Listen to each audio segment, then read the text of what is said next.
rappelle, c'est bien commencement, c'est M. Bosch. Voilà. Alors, merci. Les aspects techniques dans les points de communication. Il y a plus que chez nous.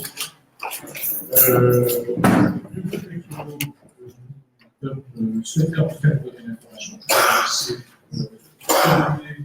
cette information et ensuite le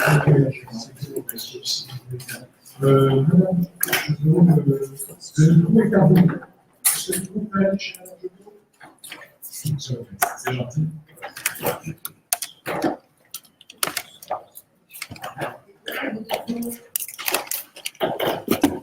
Nous ne pouvons pas départ de représentation de notre belle commune de Saint-Josse. Et donc, vous savez tous qu'il a participé à la création de la première maison médicale qu'il y a eu sur la commune. Une maison médicale qui s'est voulu vraiment tourner vers les plus précaires, vers les plus favorisés, qui a voulu s'établir peut-être aussi pour offrir un outil de santé accessible à tous. Depuis les dernières élections, il nous a rejoints sur les bancs, il nous donnait justement cet éclairage, je dirais, de l'intérieur qu'il peut apporter avec un véhicule que nous n'avons pas. Et je regrette vraiment qu'il quitte la commune et qu'il doit quitter le conseil. Mais comme vous le savez, nous sommes bien sûr totalement respectueux de la loi et il est normal que les citoyens et les habitants de Saint-Josse soient représentés par des gens qui y habitent, même si, je l'espère, nous pourrons continuer à faire appel à son expertise, particulièrement en matière de santé. Et entre-temps, d'autres maisons médicales se sont jointes et il va continuer à œuvrer à la maison médicale, mais malheureusement plus sur nos bancs du conseil communal.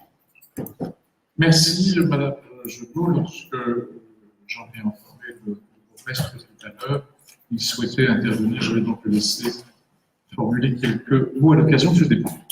Merci, monsieur.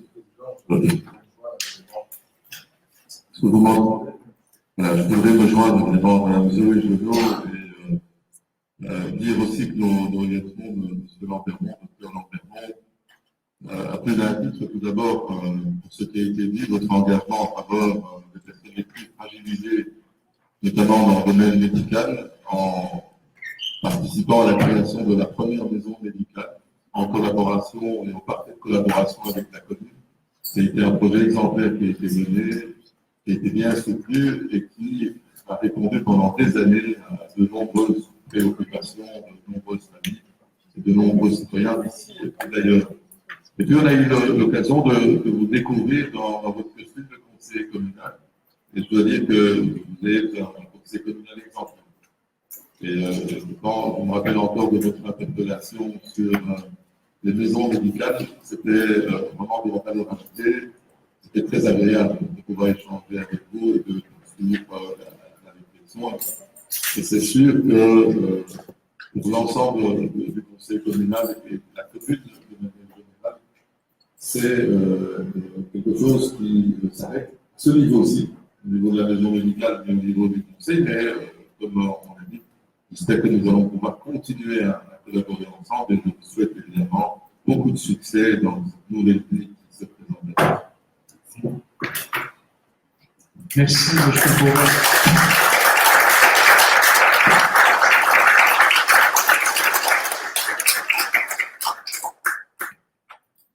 Un nouveau merci, M. Lampermont. Il va de soi qu'il faudra formaliser ensuite les choses, donc l'information est prise, et puis bien sûr faire en sorte que les 29 conseillers soient toujours arithmétiquement au rendez-vous. Et donc je vais enchaîner la suite entre maintenant et le prochain conseil communal, idéalement le suivant. En tout cas, le suivant devrait être nécessairement. Si ce n'est pas le cas, ce sera alors au conseil suivant.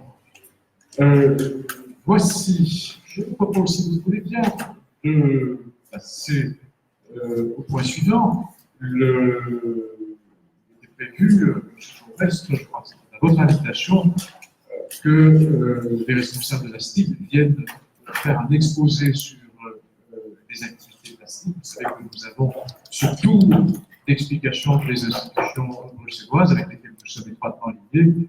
Il se fait qu'une demande a été faite de reporter cette intervention. Et bien entendu, la date ultérieure sera trouvée. Ce que nous avons au point suivant, sur le point 3, il s'agit ici du PV qui est déjà un peu obséquial, c'est un PV de avril, le 4 avril dernier. Nous allons vous en faire la communication par le secrétaire communal, si vous voulez bien. Ce sera alors une lecture plus complète, puisqu'elle inclut alors l'ensemble des désignations dans les instances. Pour l'ordre du jour, il y a un certain nombre de questions d'actualité qui ont été ajoutées. Oui, je vais vous point lever sur ça. Alors, juste avant, si vous voulez bien, la lecture du PV, je vous propose d'y aller dans vos questions d'actualité. Il y en aura une de ma part sur le thème Columbarium Aquarium. Donc, une première sur le thème Columbarium Aquarium. Merci. Et pour ma part, ça sera à propos des travaux minimums. Vous pouvez répéter, excusez-moi. Les travaux. Oui. Les travaux ou ça? Merci beaucoup.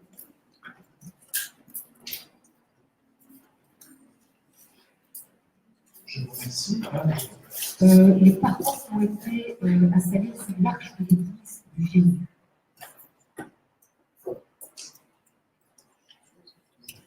Je vous remercie.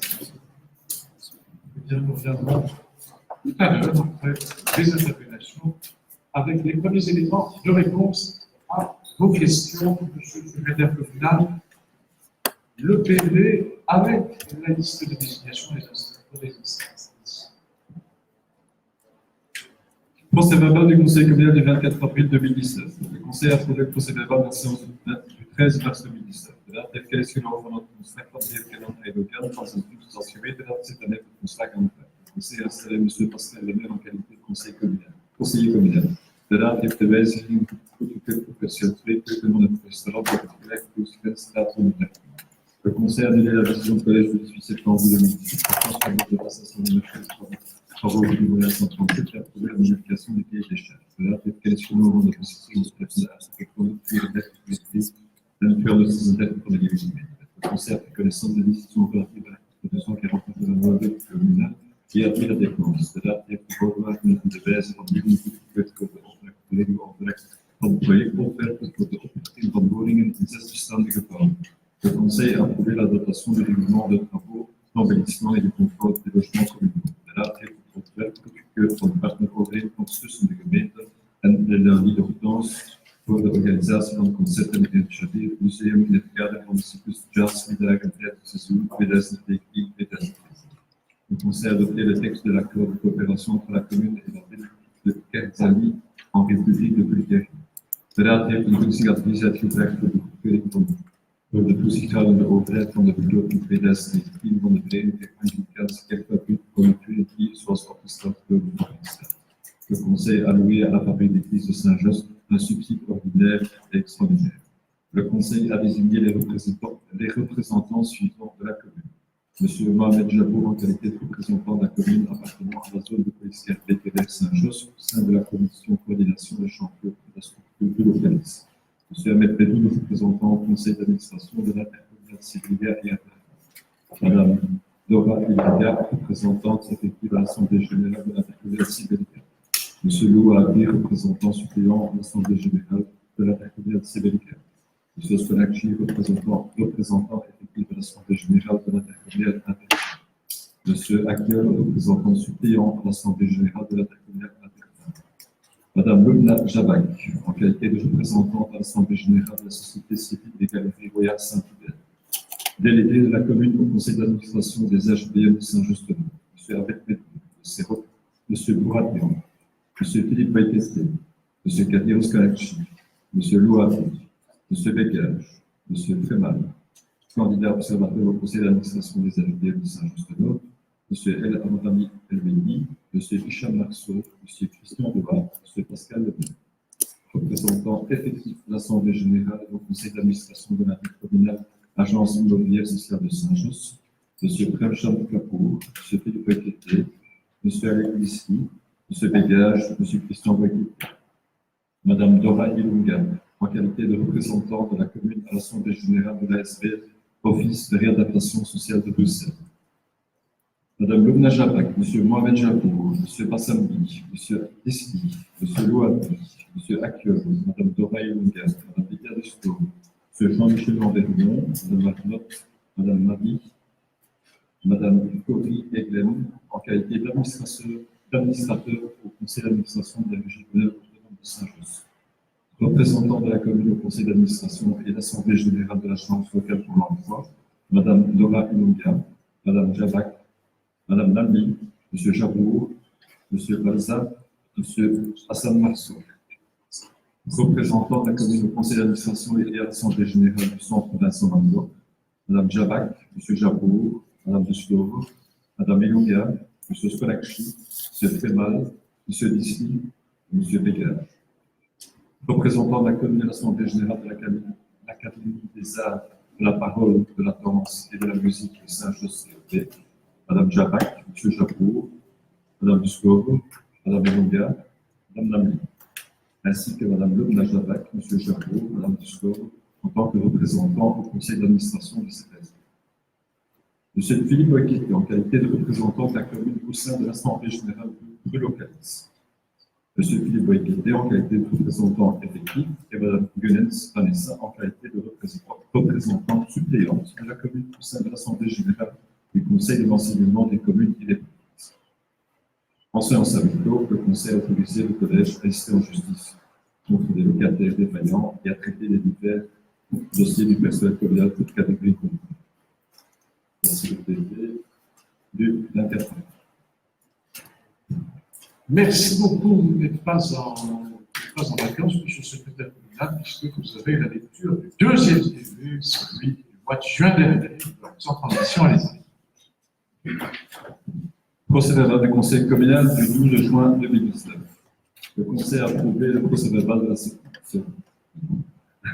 De Raad heeft beslist om het bedrag van de maaltijdchecks te wijzigen vanaf 1 september 2019 voor het gemeentelijk onderwijs en personeel.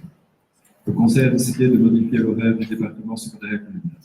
De Raad heeft de overeenkomst tussen de gemeente en de politiezone in het kader van de toelage voor de voormalige veiligheids- en samenlevingscontracten voor het jaar 2018 goedgekeurd.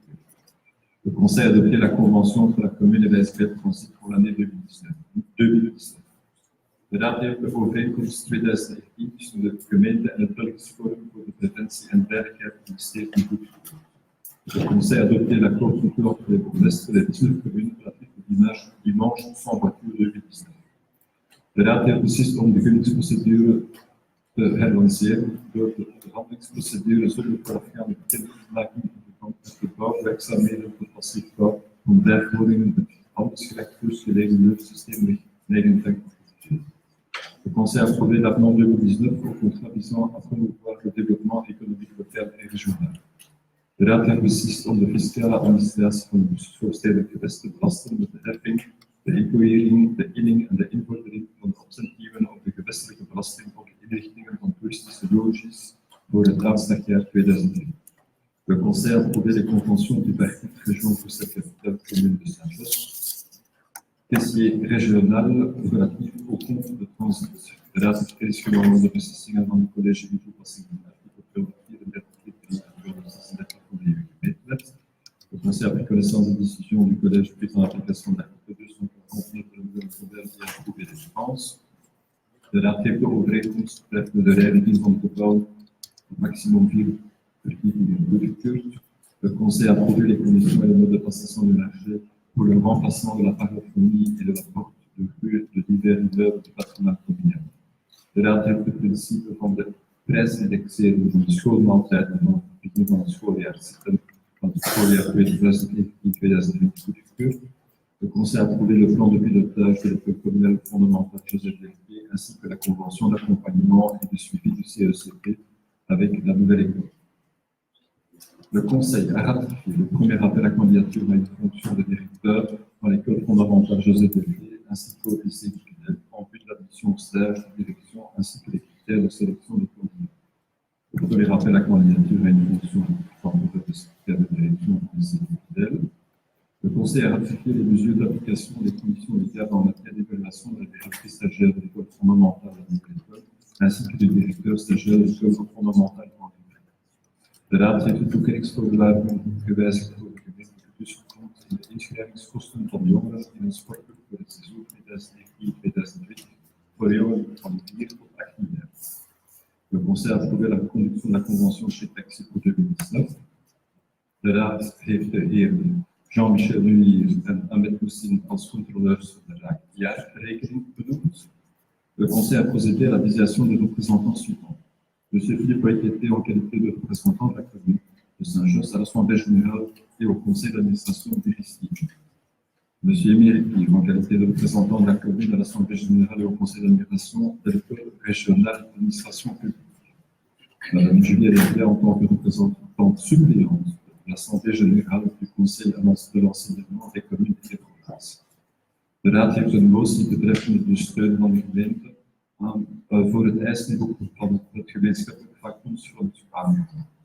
En séance avec le Conseil a autorisé le Collège d'institution de justice contre tel événement pour une transaction à faire et traiter différents dossiers personnels de catégorie profonde. Monsieur le Président. Merci beaucoup. Nous sommes au 5, la convention cadre entre la commune et l'agence bruxelloise pour l'accompagnement de l'entreprise agissant sous la dénomination sociale de Brussels, l'OIP bruxellois, relativement sans valeur, et qui œuvre, comme vous le savez, au développement des politiques économiques locales, tissus économiques. Étant donné que c'est une matière mixte et quelque chose qui vient à l'emploi aux aspects liés à l'économie, s'il y a des questions sur ce point, ce sera la meilleure des choses que machine. Je prends maintenant des questions sur ce point, monsieur Pierre Salisi. Oui, une bonne chose, travailler avec le niveau régional, c'est une bonne chose, bien entendu. Je connais bien mes collègues et je pense que ça va remplir un vide qu'on connaît depuis quelques années à Saint-Josse, puisque Hub a intégré, entre autres, Atrium, l'agence qui s'occupe de la fonction de commerce. Et vous vous en souvenez, il y a des années, nous avions une antenne d'Atrium à Saint-Josse qui, me semble-t-il, n'a pas fait du mauvais boulot. Et donc, j'espère que dans cette convention, Hub va revenir un peu plus sur le terrain, comme le faisait dans le passé Atrium, et qu'on pourra redonner des campagnes pour aider le noyau commerciaux à redécoller. C'est une bonne chose. Et j'espère aussi que dans le cadre de cette convention, des actions vont être menées pour soutenir le secteur hôtelier, c'est important pour notre commune. Voilà, donc, c'est une bonne chose. Merci, monsieur le maire. La question que je pose à l'étude de cette convention, c'est que finalement, très peu d'actions concrètes y sont évoquées. En revanche, des réunions sont mentionnées. Et donc, je me demandais si des projets spécifiques avaient pu être évoqués lors de ces réunions et si on entendait commenter par certains projets déjà bien identifiés ces collaborations qui sont effectivement importantes pour dynamiser une commune commercialement. Merci à vous, merci M. Perce pour votre intervention optimiste et M. Le maire pour votre remarque. Il s'agit bien d'une convention cadre, est prise ou adoptée dans différentes communes, une convention cadre, dans laquelle des projets pourront naître. Je laisse le soin aux deux échevins concernés de répondre si cela est nécessaire. Merci. Donc voilà, donc moi, je suis de commerce et je vais présenter aux réunions de donc c'est la combinaison de toutes les communes anciennes Atrium qui a été nationalisée. Donc voilà, nous allons travailler dans le cadre de projets qui sont en train de se définir. Donc voilà, à l'avenir, donc ils vont nous proposer de quelle manière nous allons travailler. Nous allons vous informer aussi de ce qui nous En matière d'emploi, donc on a un projet concret. Je vais développer avec l'activiste un projet qui s'appelle CEO. Donc, nous sommes organisés des événements de rencontre avec les demandeurs d'emploi. Et donc ça a déjà donné la première intervention, je pense qu'il a aidé des filles. Donc là, ça sera aussi au niveau économique, donc c'est mon apport pour les choses. Merci. Monsieur Claire, allez-y. Vous parlez de l'acquéris, mais aussi ça va être Attendez, on va attendre la fin du fond musical maintenant. Oui, vous parlez d'acquéris, mais ici c'est une convention de cadre avec Hub. Le reste de l'acquéris, c'est partie prenante pour deux. Et alors, j'ai une petite sous-question pour M. Échelon des commerces. Quand vous aurez défini ces actions concrètes, est-ce que vous viendrez vers nous pour les exposer? Oui, bien sûr. En fait, le lien, c'est que Acteris je peux obtenir un CDI chez Acteris qui va financer un salaire pour quelqu'un qui fera les liens entre l'entreprise du club et les demandeurs d'emploi. C'est du concret. Merci. Nous sommes. Il y a beaucoup qui vient chez nous. Merci. Et donc, sur le terrain, on rencontre pas mal de gens qui, courageusement, n'ayant pas pu trouver un boulot, etc., se lancent comme indépendants, lancent un petit commerce, lancent une activité. Et on le sait, la jungle de nos réglementations n'est quand même pas facile à appréhender globalement. Il y a tellement de règles et autres. Et donc, il y a une grosse demande sur le terrain pour avoir un petit guichet de test qui les aiderait justement à se trouver dans l'ensemble des règles à respecter, des portes à pousser, des possibilités d'avoir des aides et autres. Voilà, ils ne sont absolument pas au courant. Donc, si peut-être dans les contacts que vous aviez avec Hub, il y avait l'occasion d'avoir même un guichet décentralisé un jour par semaine, etc., je pense que ce serait vraiment d'une grande aide par rapport aux personnes qui se lancent et qui ont des supplémentaires. Très bien, merci pour cette suggestion qui fera certainement l'objet d'une attention particulière. Merci, Mme Genot. On est au 6, si je fais que le 6 est en lien également avec une interpellation de M. Hawkins. Il s'agit donc de l'acquisition, proposition d'acquisition pour le vieil immeuble 1822 d'Assise, en application de l'article 249. Le Congrès interviendra sur cette question dans un instant, puisque nous sommes dans une situation un peu particulière du projet non approuvé par la tutelle. Et donc, ce que je vous propose dans l'ordre peut-être, c'est que M. Hawkins, pour votre interpellation, M. Gourmet fera alors la vue d'ensemble. Je vous en prie, M. Je crois, en fait, cet été, c'est devant le camp 49, pas de apprendre. Oui.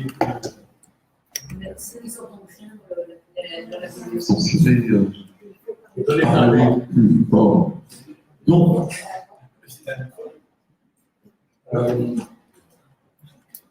j'étais étonné cet été de voir un tableau avant devant le camp 49. C'est ce qui m'a inspiré la première opération. Ma question principale, c'était de maintenir le camp 49. Le camp 49 est un instrument primordial qui doit profiter de la commune et sans priver serait suicidaire.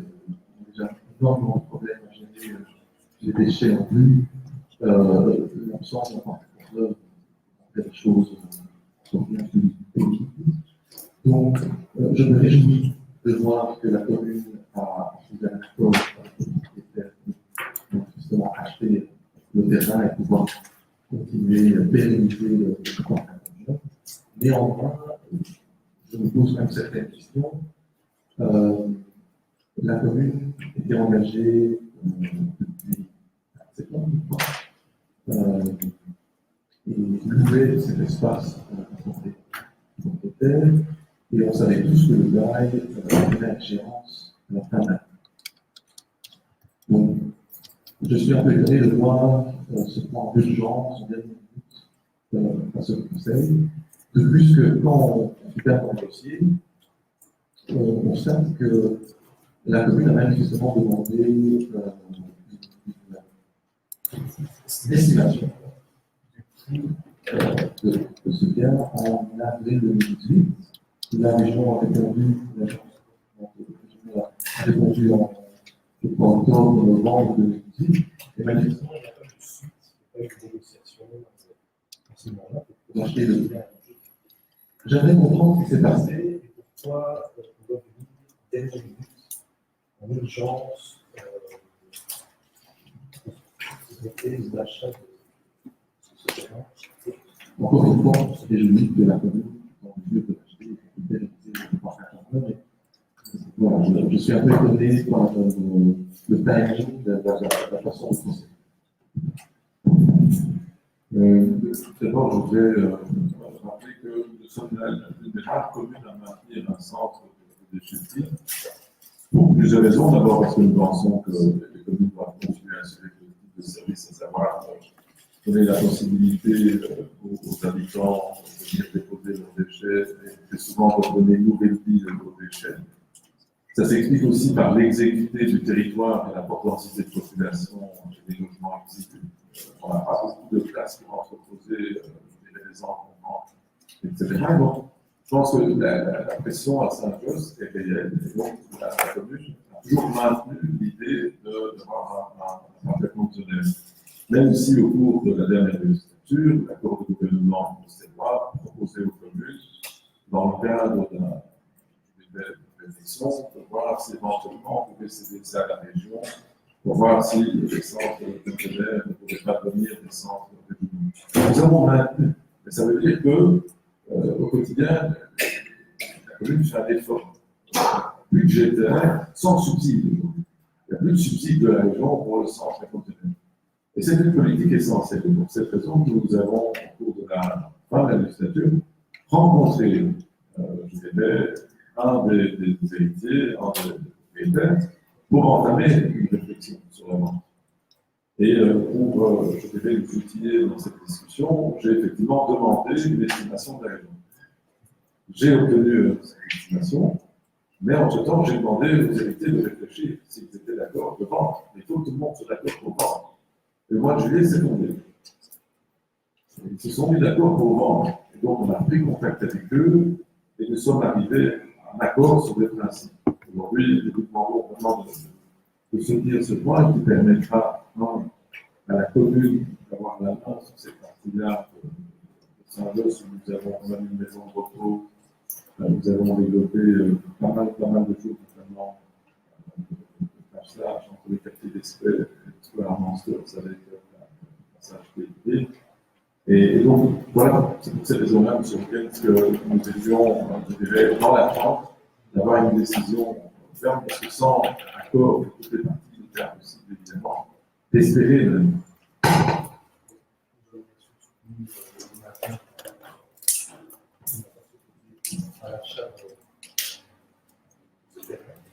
Mais néanmoins, sur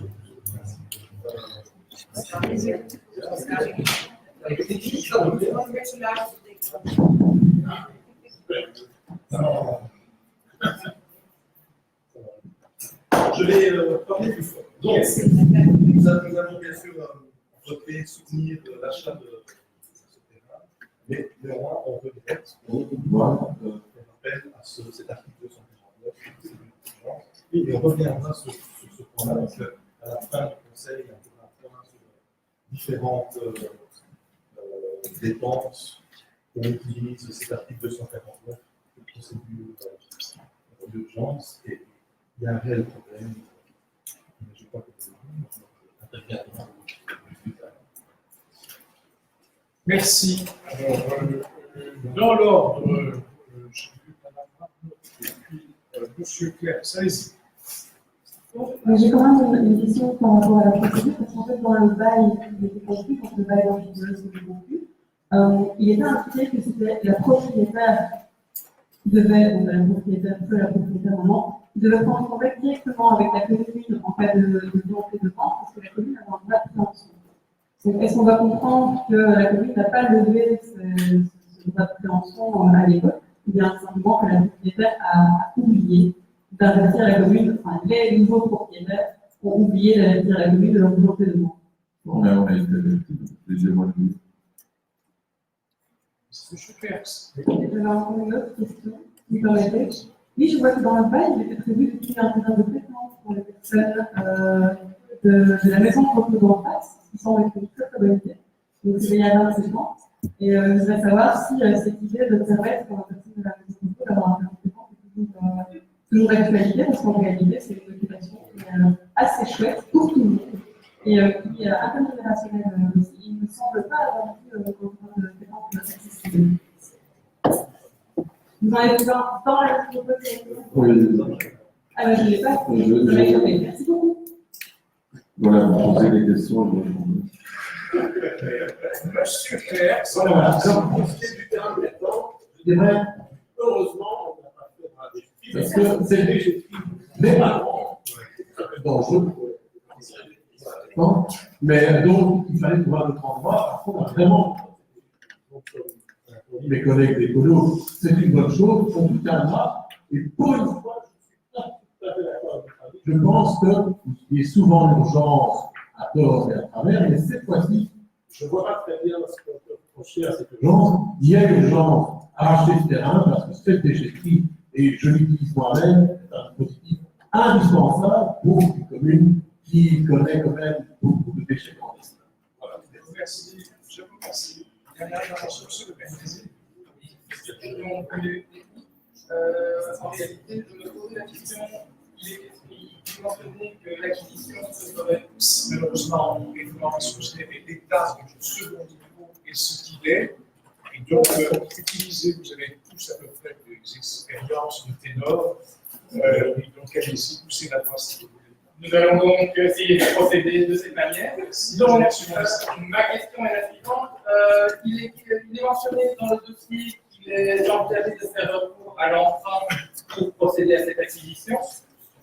A-t-on procédé à une étude pour déterminer combien l'emprunt coûterait sur une base mensuelle ou annuelle par comparaison avec la location au terme existant? Allons-nous vers un budget plus élevé ou moins élevé pour devenir propriétaire par rapport à cette situation de locataire que nous avons connue pendant cette incarnation? Je vous remercie. Merci, monsieur le Président, ça vous répond. En fait, donc, pour rappeler le dossier sur lequel vous avez fait l'interpellation, en fait, on a un propriétaire qui va vendre le bien, qui ne va pas le louer. Donc, on excède l'enjeu d'une possibilité, celle de l'achat. Dans ce cadre-là, nous avons ici, nous sommes passés ici avec des accords avec les banques, donc il y a un taux.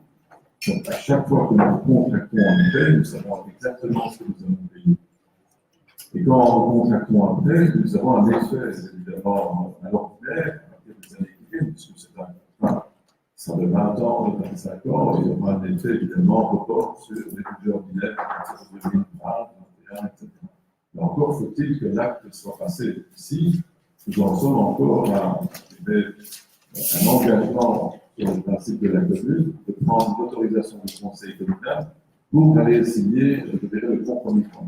Il faudra encore attendre quelques semaines, quelques mois pour que cela puisse mettre en place cette émission. Je vous remercie. Je vous remercie. Dernière intervention là-dessus. Dans la décision que vous proposez ce soir, on fait mention de deux articles budgétaires que je ne trouve pas dans le budget le point suivant. Et donc, ça me pose un peu un problème. Il y a deux articles budgétaires qui sont mentionnés, 760, 760, et ils ne se trouvent pas dans. Alors, hier, je remercie les commissaires, M. le Président, ceux qui étaient présents, on avait répondu à ça. En fait, ces articles existent. Ce que je propose, si on peut demander à un technicien d'apporter une réponse en cours de séance. Voilà, donc c'est l'article, je vais le lire à haute voix pour faciliter le travail en équipe. Il y a d'abord l'article 8760 712,60 du budget extraordinaire de 2019. Et ensuite, on a le montant de l'emprunt de 9 000 euros, 87,60, 712,60 du budget extraordinaire de 2019 aussi. Voilà le détail. Et je crois que ce qui est logique, parce que le budget qu'on nous propose est le même budget que vous avez déjà voté au mois de. Voilà, et vous voyez que ça va très vite.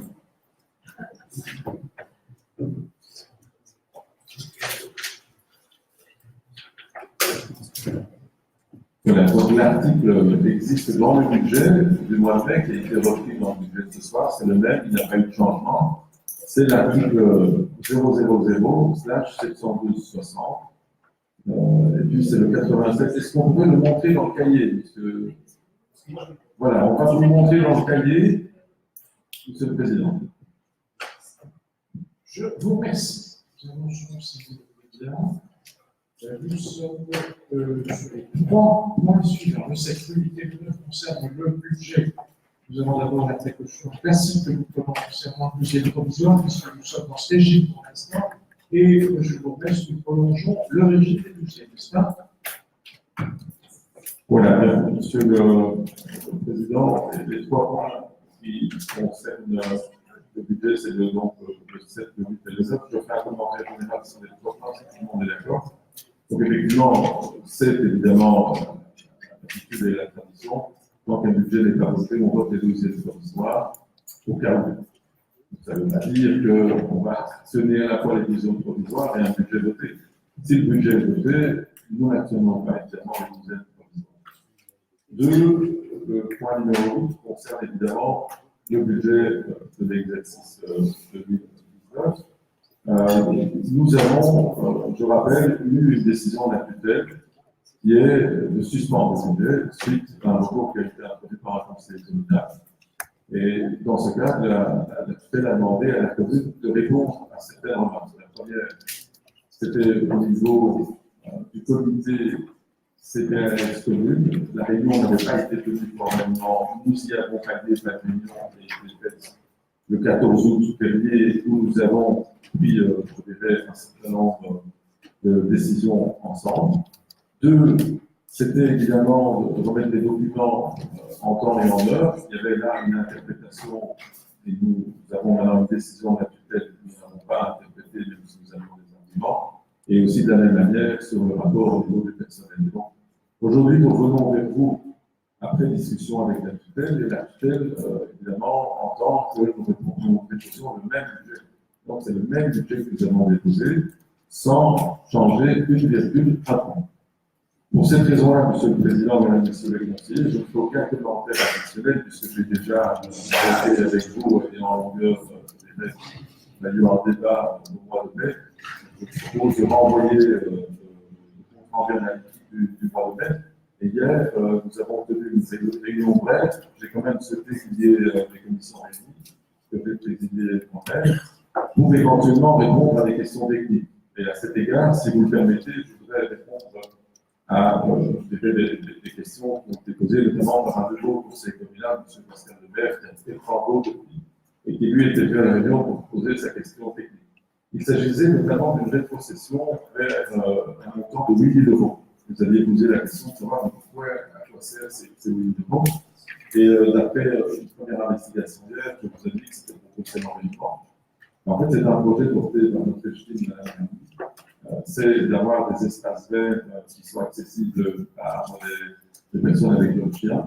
Et en fait, ce projet tarde à sortir de terre, puisque nous avons attendu que le projet de l'aménagement de l'astronomie en lien avec Marcus, quelqu'un qui s'est donné ce permis, nous avions identifié un endroit. Et donc, le travail va être poursuivi par mon cabinet ici,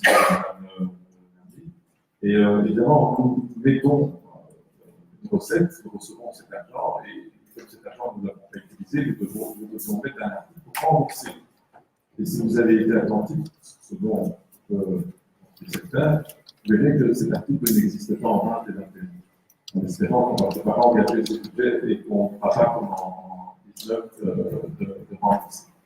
Voilà les éléments que j'avais à donner. Il y avait une question aussi de M. Balta. Et donc, la question était, il y avait une estimation qui avait été faite, il y avait un montant qui avait été prévu sur nous. Donc, j'avais envie de dire oui, mais comme on s'était engagé à ne pas toucher de l'extraordinaire non plus, nous n'avons pas touché au chiffre. Voilà, Monsieur le Président. Merci, Mme Junot. Oui, vous avez voyagé parce que l'autre. Est-ce qu'on est certain que l'autre ne fonctionne pas? Allez-y, Madame Junot. Donc, quand le budget précédent le même est arrivé en avril, nos conseillères et conseillers CPS ont été assez étonnés parce que le budget qu'ils pensaient que le CPS demandait était, ils pensaient qu'il était plus élevé. Et donc, ils se sont rendus compte que clairement, et comme la concertation qui devait avoir lieu avec le CPS ne figurait pas aussi, il y avait un problème et un véritable problème. C'est donc pour ça que nous avons porté plainte à la tutelle outre les documents transmis trop tard et autres, et que la tutelle nous a donné raison en disant qu'il faut qu'il y ait une concertation formelle avec le CPS au niveau du budget.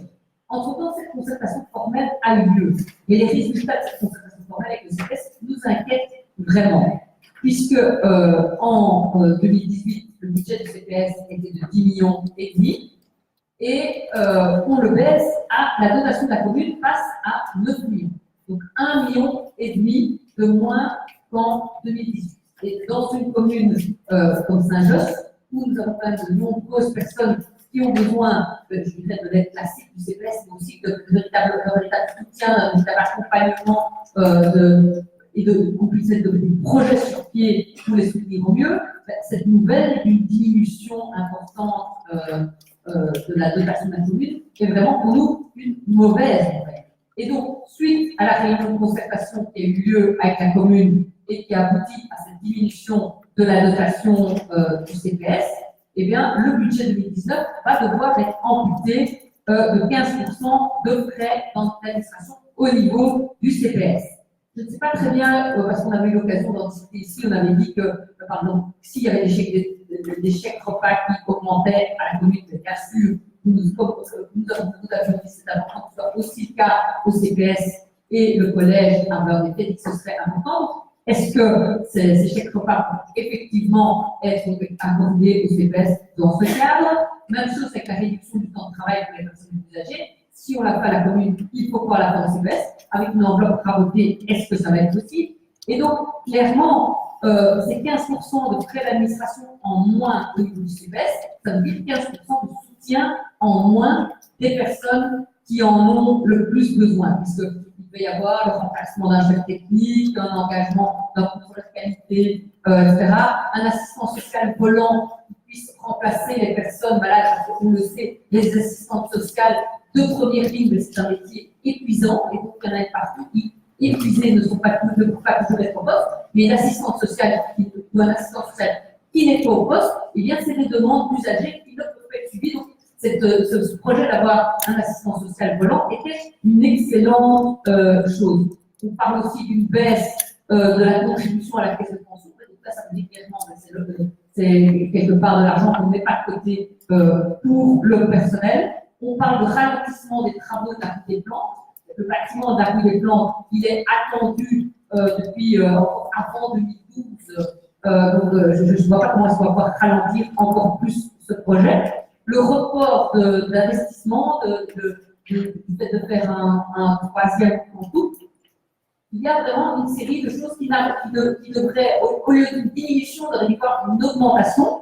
On sait qu'au niveau de la cellule des jeunes, il y a vraiment des envies de faire plus de projets pour pouvoir accompagner les jeunes qui sont au CPS et que pour pouvoir les accompagner plus efficacement, les soutenir dans leur trajet, que ce soit des trajets d'études ou des trajets d'insertion professionnelle, eh bien, il faut du monde. Ça demande un minimum de travailleurs. Et ça fait plusieurs années que cette demande est récurrente au moment du renforcement de ces services. On sait qu'il y a des problèmes parfois d'ascenseur, qu'il était prévu d'augmenter le nombre d'articles 60, que dans ce cadre, évidemment, ça ne pourra pas se faire. Et donc, j'avoue que pour nous sommes vraiment inquiets de voir que à ce moment-là, qu'au niveau de la commune, on fait des économies. Pour nous, la commune sociale, c'est une commune qui investit dans son CPS. On sait qu'à l'heure actuelle, il y a des discussions dans toutes ces CPS, par exemple, pour dire est-ce qu'on prend en compte les allocations familiales, est-ce qu'on ne prend pas en compte. Et nous sommes contents de voir qu'un certain nombre de CPS socialistes qui ont suivi le CPS de forêt et ne prennent plus en compte les allocations familiales, permettant aux familles de s'appuyer sur l'intervention CPS plus les allocations familiales. Nous espérons voir notre CPS s'engager dans cette voie avec une enveloppe rabotée. Ce sera clairement nettement plus plus compliqué. Il y avait l'idée de travailler de manière plus importante avec les femmes seules.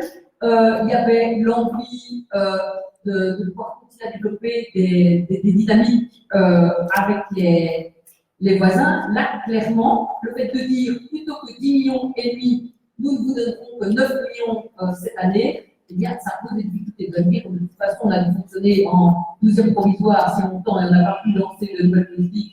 Ben, on aurait l'effet est moins, mais l'effet est là. L'effet est que toute une série de projets qui auraient dû être lancés ne seront pas lancés. Et pour nous, le CPS n'est pas l'endroit pour faire des économies. La commune ne fait pas d'économies. Il n'y a pas de raison que le CPS doive se serrer la ceinture. C'est le mauvais endroit où faire. Pendant la campagne, on avait entendu parler d'épicerie sociale. C'était dans le programme de plusieurs parties. On trouvait que c'était un excellent outil. On regrettait que Episol ait été mieux accueilli quand Scarvé et soit parti. Je pense que pour pouvoir développer des projets comme ça, qui en effet nous paraissaient de bons projets, eh bien, il faut du soutien, il faut des moyens humains. Et donc, on ne peut pas le faire dans une enveloppe rabotée comme celle que vous proposez aujourd'hui. Merci. Sur ce point, je rappelle qu'il y a une commission ouverte. Oui, monsieur le Président, je ne m'entendrai pas dans le sujet à proprement parler, puisqu'on a eu tous ces débats au mois de mai, comme l'a dit le bourgmestre. Donc j'imagine que les votes seront les mêmes, vous savez lesquels, monsieur le Président. Par contre, j'espère que vous avez eu vos assurances de la tutelle pour que ce budget passe, parce qu'on est déjà fin août, et sans budget, on ne peut pas mener à bien des projets importants pour la population, et donc il reste quelques mois, ce sera déjà très difficile de mener à bien les projets de 2019, beaucoup de contrôles vont être portés en 2020. Voilà, donc, je n'entre pas dans le fond du débat, mais je réitère mon vote du mois. Je vous remercie, monsieur. Je vous remercie à vous répondre si vous faut votre voyage. Aujourd'hui,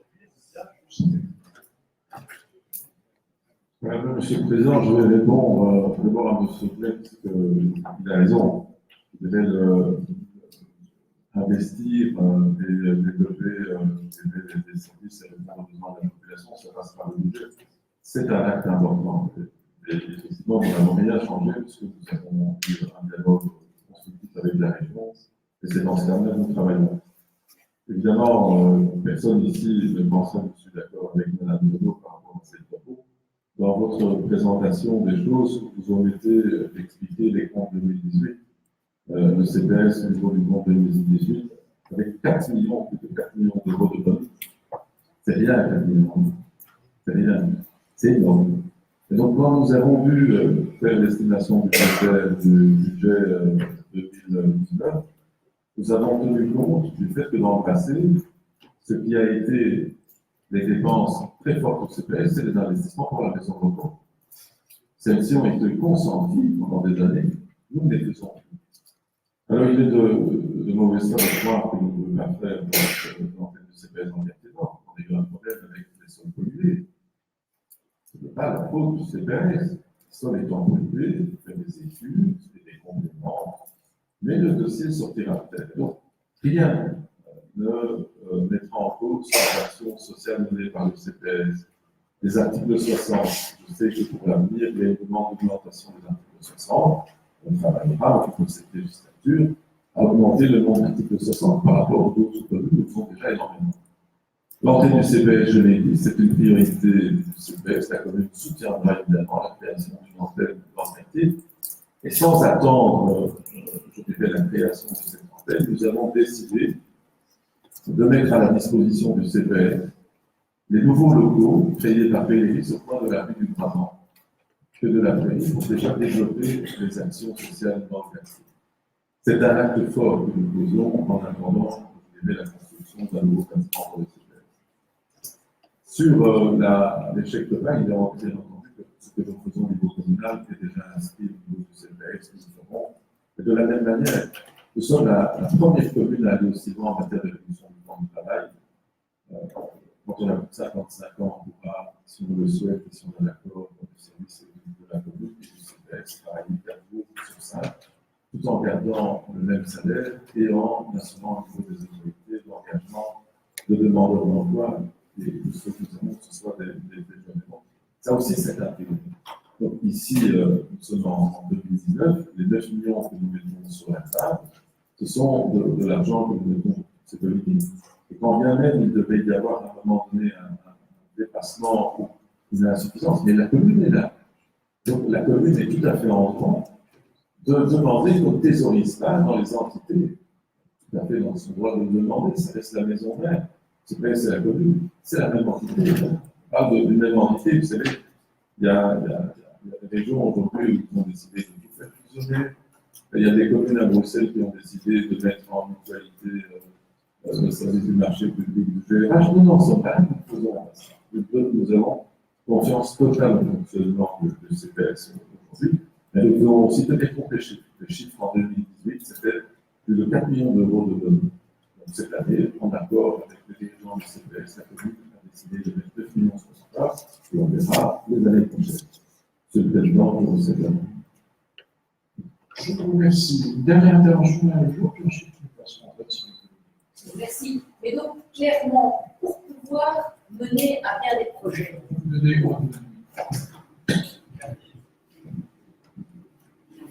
Merci, c'est vrai que c'est plus confortable au niveau d'abord. Pour pouvoir mener à bien des projets, pour pouvoir lancer de nouvelles dynamiques, pour pouvoir, il faut avoir un minimum de personnel. Et donc, à l'heure actuelle, au niveau du CPS, dans toute une série de services, on est déjà à la porte. Ce n'est clairement pas la réduction de 15% des frais d'administration qui va donner un peu d'oxygène. Sans oxygène, ça ne veut dire pas de projet. Ça veut dire qu'en effet, on dépense à la fois. Et si ça se trouve, cette année, on ne va pas dépenser les 9 millions. Et l'année prochaine, on pourrait encore raboter l'enveloppe. Mais qui en pâtit? Ce sont les usagers qui vont pas être bénéficiaires de nouvelles dynamiques de portées par la CPS et de nouveaux recrutements. Merci, Mme Jodo. Moi, je considère, Mme Jodo, que c'est de façon. Ça oui. Contre ou abstention? Contre ou abstention. Très bien. Donc, c'est le cas pour l'ensemble du groupe. Et le jeu de Bien sûr, les jeux et les budgets. Si vous savez votre nom, vous suivez pas. Si je vous dis que vous avez voté oui. C'est pas je ne sais pas, je pense que vous avez voté. Je marque. Oui, absolument. Je vous remercie également pour la forme, bien entendu, du point suivant, qui est donc toujours en lien avec le budget et qui est évidemment la question à l'extraordinaire du marché des emprunts. Voilà, c'est évidemment les annexes, M. Gouvernement, qui mettent bien à noter l'eau. Voilà, merci beaucoup. Bien entendu, nous sommes sur les deux dossiers. Sur le marché des emplois? Non, c'est tout sur le budget. Oui. Sur la note-allocation. En fait, je vois que dans les taxes, sur les modifications qui ont été prévues pour 2019, la taxe sur la seconde résidence ne mentionne pas les étudiants.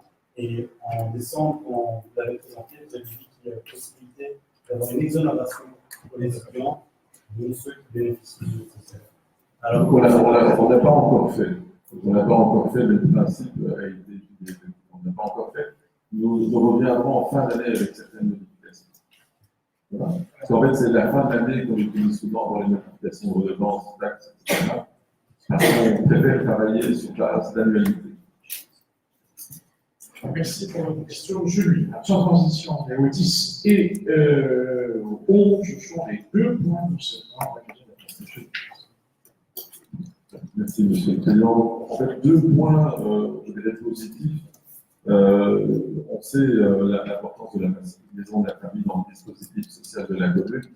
Si la maison de repos, si les maisons accueillent ceux qui n'ont plus d'autonomie, on sait que pour tous les autres qui sont de personnes fragilisées, la maison de la famille est véritablement la chose ouvrière qui permet aux gens de pouvoir tenir, de pouvoir avoir des activités vraiment très agréables. Et on sait que la maison de la famille est une construction sur le plan de la structure qui est particulière. Une part importante de son financement vient de la COCOP et la commune met à disposition notamment des bâtiments, des effectivement, et je disais, c'était le premier point, c'est de liquider évidemment les 50 000 euros restants. Je pense que c'est nécessaire. Et le deuxième, la maison de la famille a une difficulté dans la perception des subsides. Les subsides viennent de la cocotte. Et Mme Gounod et d'autres qui ont travaillé au Parlement savent que les subsides arrivent avec un retard considérable. Un subside pour l'année 2019 arrive très souvent au mois d'octobre, novembre, décembre. Mais l'ONSS, pour les travailleurs, est déclaré trimestriellement. C'est-à-dire qu'il y a un montant qui n'est pas payé qu'on peut qualifier de dette. Quand il n'est pas payé dans les délais, vous allez avoir une amende, et puis vous allez avoir l'intérêt sur la dette. Et chaque jour qui passe grève la dette. Donc c'est une situation qui est absolument intenable. Pour faire face à cette situation, M. Landermont, on en parler, on n'a pas parlé de cette casquette aussi qu'il a à la maison de la famille, l'administrateur. C'est-à-dire que vous resterez peut-être. Vous resterez peut-être à la maison de la famille. Et vous êtes en tout à fait, en connaissance de cause. Mais ce qui a été mis en place par le conseil d'administration et la direction, c'est de dire qu'il faut essayer de payer en temps et en heure. Demander évidemment une aide de la commune pour pallier à certaines dépenses que la maison de la famille ne peut pas faire. C'est ce que nous avons mis en place. Mais vous savez que quand la commune met de l'argent en plus, si on arrive en fin d'année et qu'il y a un Covid, la loi communale prévoit que l'année d'après, on puisse plus donner une subvention. Donc, si par exemple, on donne à la maison de la famille 250 000 euros, en disant qu'elle va thésauriser ces 50 000 euros pour l'année d'après pour payer les cotisations sociales à heure et à temps, et que nous, on récupère notre argent en fin d'année, la nouvelle loi, la loi communale ne permet pas. La loi communale permet de donner des subsides à des associations qui sont en situation de fragilité. Pour pallier à ce problème, le conseil d'administration de la maison de la famille a proposé de faire un crédit. Une ligne de crédit à Belfius, il y a 3 ans. Et cette ligne de crédit a permis effectivement de payer cet argent et progressivement, ils essayent de réduire les amendes. Ils ont d'ailleurs réussi à faire tomber de très nombreuses pénalités, vous avez vu dans le dossier. Et maintenant, ils sont arrivés au bout de 3 ans et ils demandent à nouveau à la famille des cautions. C'est la commune qui peut porter la caution, alors Belfius, évidemment, continuera à faire la ligne de crédit. Voilà, Monsieur le Président, l'explication des jeux. Je vous remercie. Madame Julot. Je n'y crois rien. C'est comme ça, vous n'allez pas forcer sur votre voix. Merci. Les autres années, quand on discutait de cette question de système des employés, en plus des rapports économiques, on avait un rapport d'activité, c'était assez agréable de voir parfois cet argent. Et cette fois-ci, j'ai surtout trouvé toutes les annexes comptables, mais pas le rapport d'activité. C'était peut-être que l'avait déjà transmis à l'emploi. Ah ben voilà. Et donc, ici, donc, comme vous l'avez dit, on paye environ 39 000 euros intérêts de retard à l'ONSS et au précompte professionnel, donc en 2018. 39 000 euros d'intérêts de retard, c'est problématique. Donc là, je me demande justement, est-ce que le crédit, je dirais, la ligne de crédit qu'on garantit ne permet pas, n'est pas suffisant pour permettre de ne pas avoir de retard en ONSS et en précompte professionnel? Est-ce qu'il faudrait peut-être qu'on garantisse un crédit plus important pour ne pas devoir payer ces 39 000 euros d'intérêt de retard? Là, clairement, nous avons des difficultés. L'autre point que souligne la maison de la famille, me paraît très justement, me disait qu'il souhaiterait pouvoir disposer de la dotation communale vraiment au plus rapide. Et donc, les 80% du subside, le plus rapidement possible, c'est-à-dire dès janvier, puisque, en effet, comme vous dites, la COPOF et autres ont la mauvaise habitude de payer très tard les subsides, et que par contre, les salaires, etc., doivent eux être payés chaque mois. Et donc, dans ce qui nous est transmis, il y a une demande qui nous est, à nous, le Conseil communal, très clairement adressée, puisqu'il décrit demander au Conseil communal de permettre chaque année la mise à disposition en une fois de l'avance de 80% sur le subside, qui permettrait de ne pas perdre de temps. Par ailleurs, et en plus, je trouve qu'à très juste titre, il souligne dans un esprit d'équité, ce serait intéressant que les autres ASBL qui sont confrontés à la même chose puissent être traités de la même manière. Donc, est-ce qu'on ne pourrait pas lancer une réflexion pour que nous soyons, je dirais, des meilleurs élèves que les autres pouvoirs subsidiants et que nous puissions faire ce concours qui, je pense, serait très apprécié par les acteurs subsidiés et donc débloquer ces subsides qui permettraient, je l'espère, entre autres, d'éviter ces intérêts un peu importants qui, je dirais, soustraient une partie de la masse de ce qu'on voudrait voir, je dirais, mobilisé par la maison de la famille et qui part dans un intérêt total. Merci pour ces deux suggestions. Le mot est savoir.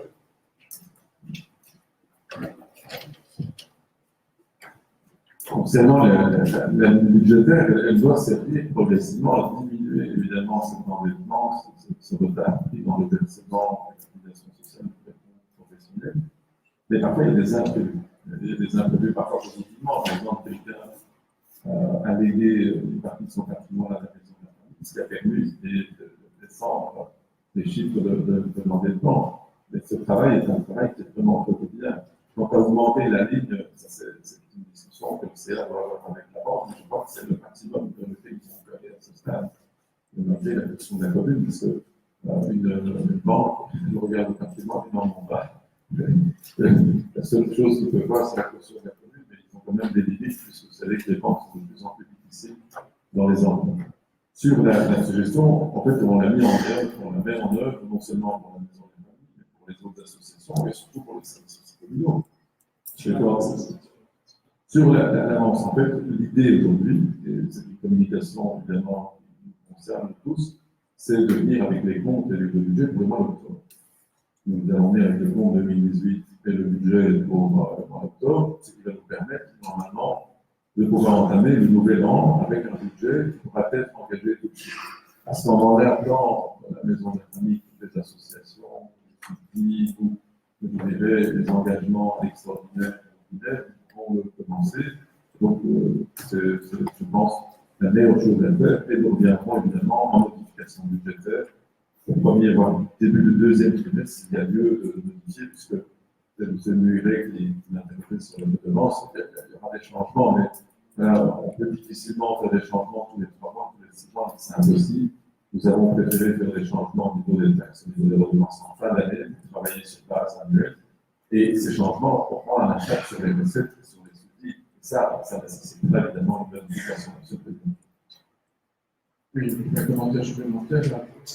La proposition de l'OPES, c'est ici d'avoir effectivement une sécurité financière qui est votre demande en réalité, puisque évidemment, on est plus attentif à ce que les ASBL connaissent et les points de trésorerie en rupture à un moment donné, c'est ce que là, c'est un peu la situation typique.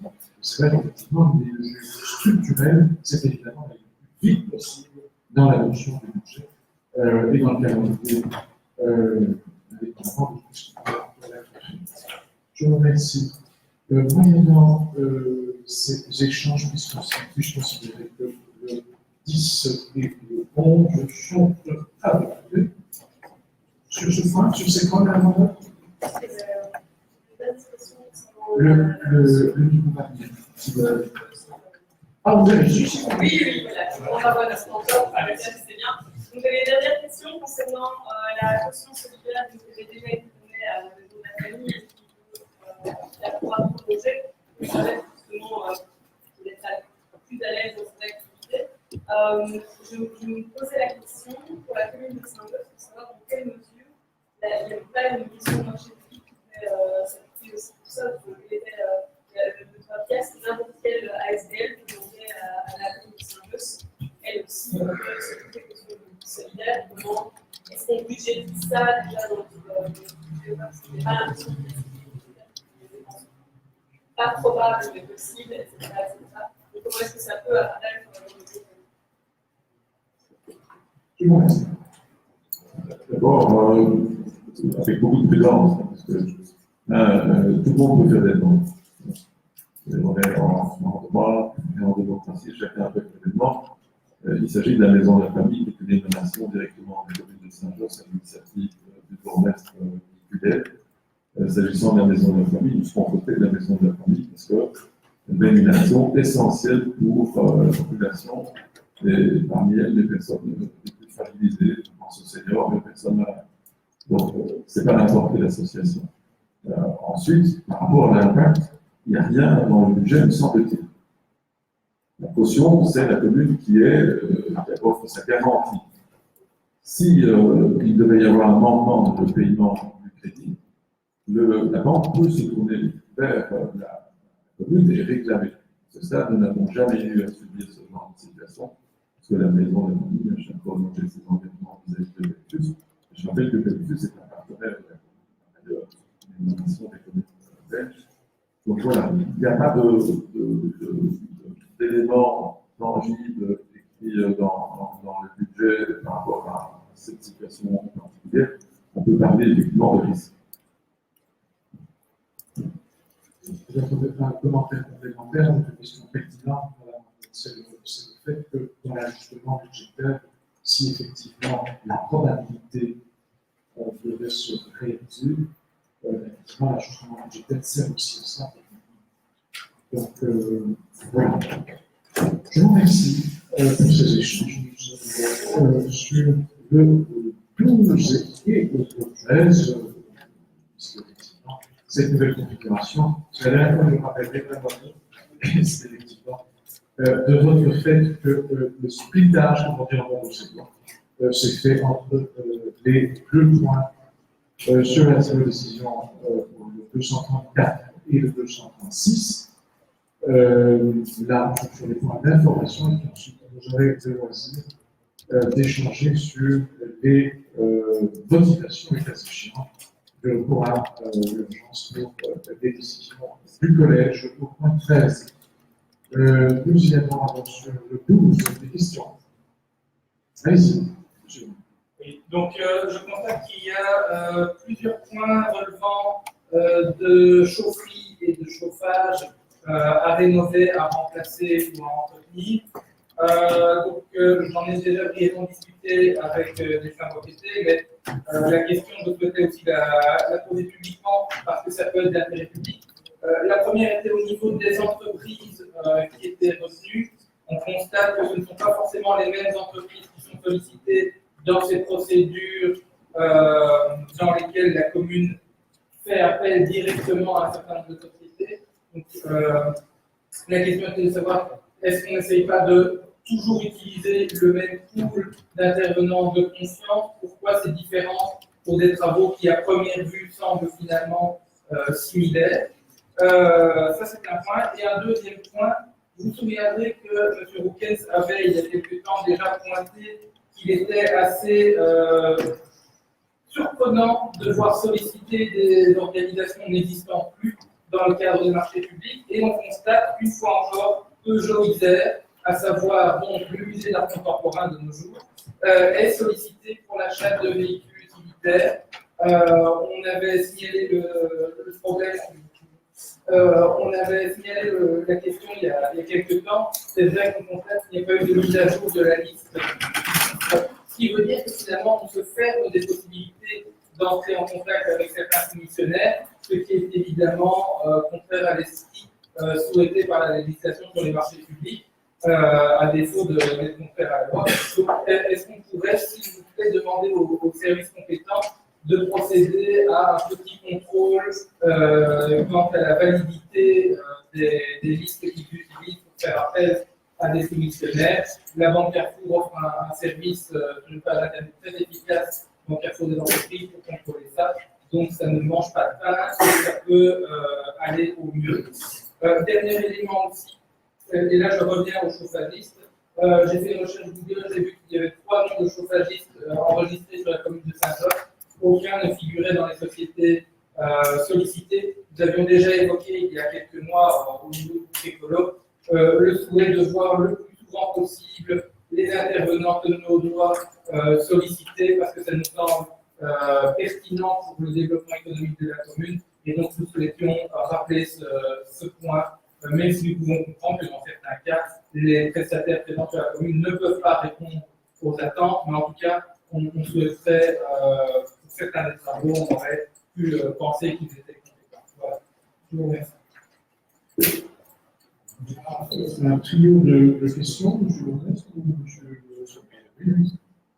Très brièvement, je rejoins ce que c'est un amitié, mais on ne peut pas citer les noms des entreprises ici. Donc, ça doit être retenu. Je demande évidemment peut-être communal de payer avec célérité, parce que ça ne se reproduit plus. Pour le reste, par rapport aux entreprises, c'est vrai que nous avons plusieurs services qui organisent les marchés publics, tantôt dans le logement, avec les propriétés communales, tantôt avec la rénovation urbaine, puis il y a les marchés publics, ça fait beaucoup de monde.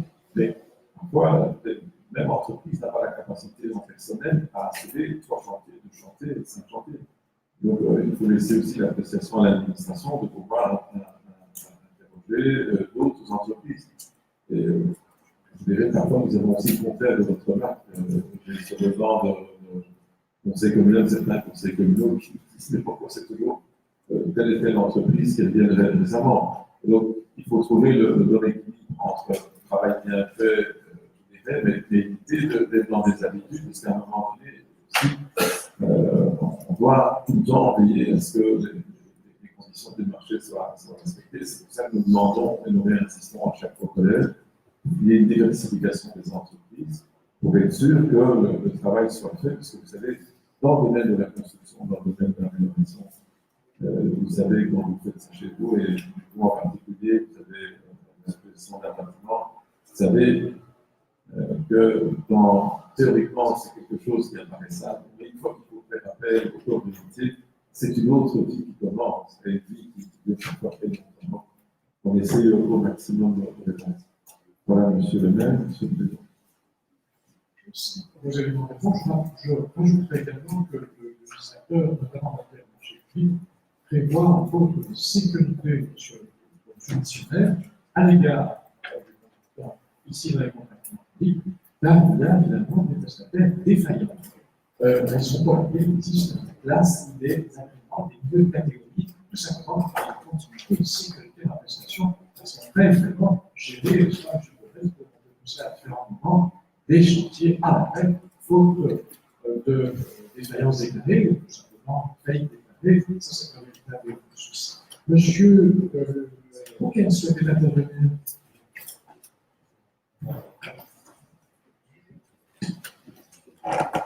Je voulais juste attirer votre attention sur un très beau projet dans la ville. Et c'est un projet de valorisation de la cour de récré de Fort, situé au Saint-Zé. Un projet qui a un budget important, 120 000 €, et qui est financé de 80% par la PVC.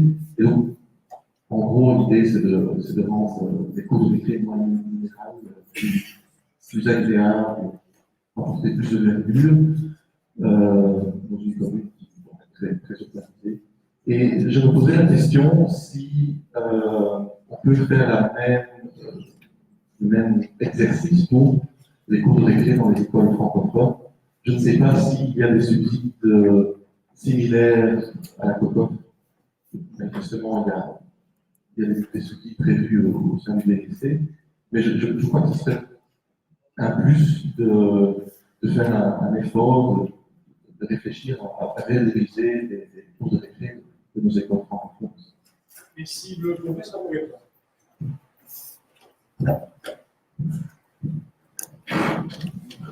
Je n'ai pas la mémoire du pourcentage de subventionnement de la communauté flamande, mais j'ai l'impression que c'est 20%. Je pense, de mémoire, en la matière, on sait très bien ce que nous avons décidé en fin d'année passée, la commune a mis 100 000 € sur la table. C'est la commune qui a mis 100 000 € sur la table du budget communal. 80% du budget que nous mettons nous, je n'ai pas vu le suivi. Mais par contre, ce que je sais, c'est qu'il y avait des deadlines par rapport à ce suivi. Mais nous fonctionnons avec des marchés publics. Et ma collègue Lydia de Stover m'avait dit beaucoup mieux que moi, nous regrettons que le budget n'ait pas pu être utilisé pour enclencher les marchés et pouvoir engager les dépenses. Dans l'accord de majorité, dans la déclaration politique générale, nous avons, dans le chapitre qui concerne la biodiversité, le bon aménagement dans les espaces publics, notamment dans les écoles, décidé de sortir du bétonné, des pierres. Et on se rappelle de la discussion que nous avions eue avec ceux qui étaient dans la salle, c'était d'expliquer qu'il fallait sortir de tout au béton, de tout dans les terres, dans les villes, fallait réintroduire autant que faire ce que, parce que la gestion aussi de la maintenance à faire.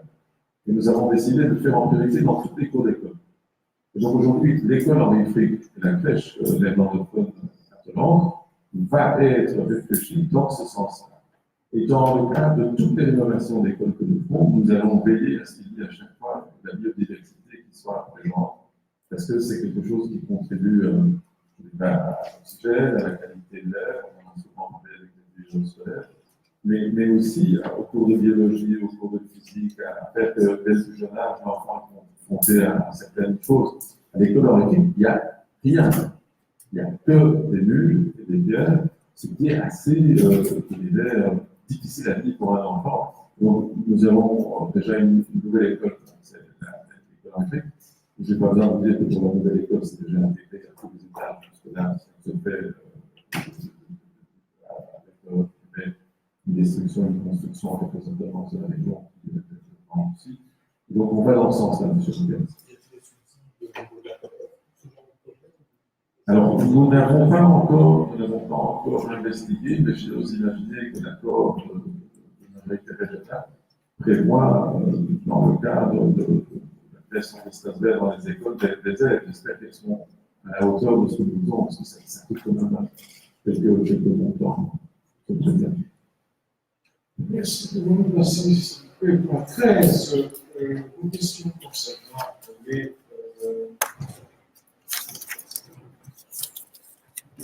de l'article 240. Allez-y, si vous avez des questions là-dessus. On doit voter dessus, je dois pas se Oui, mais il y a un paquet, les choses sont bons. Je vais passer en plus. Oui, je vais ça. Monsieur le Bourgmestre, je vous propose de se porter sur ces points qui m'intéressent. Donc, pour l'année des vacances, le service a introduit une demande de pouvoir mettre pour 100 enfants et 12 animateurs des bus à disposition. Ces dépenses n'étaient pas prévues au départ. Ces dépenses nous semblaient être évidemment importantes. Nous avons décidé de mettre à l'article 249. Pour le prochain point, département de Wales, Nederlandstalig, basisschool Nederlandstalig, Kinderdracht de Wales, le Picte Anco Boscovia 2019-2020. En fait, il s'agit de toute une série de oui, je vous le donne. Het betreft de aankoop van de schoolboeken, die bestelling moest plaatsvinden voor half juli. Anders waren we nog gelijkstellen. Dus we hebben 1/12 gezien. Dus we moesten dan wel weer met z'n extra budget aan de zijde gaan. Dus dat we geen school staan voor de school. Dus dat is wat de schoolboek betreft. De volgende vraag of niet gesloten?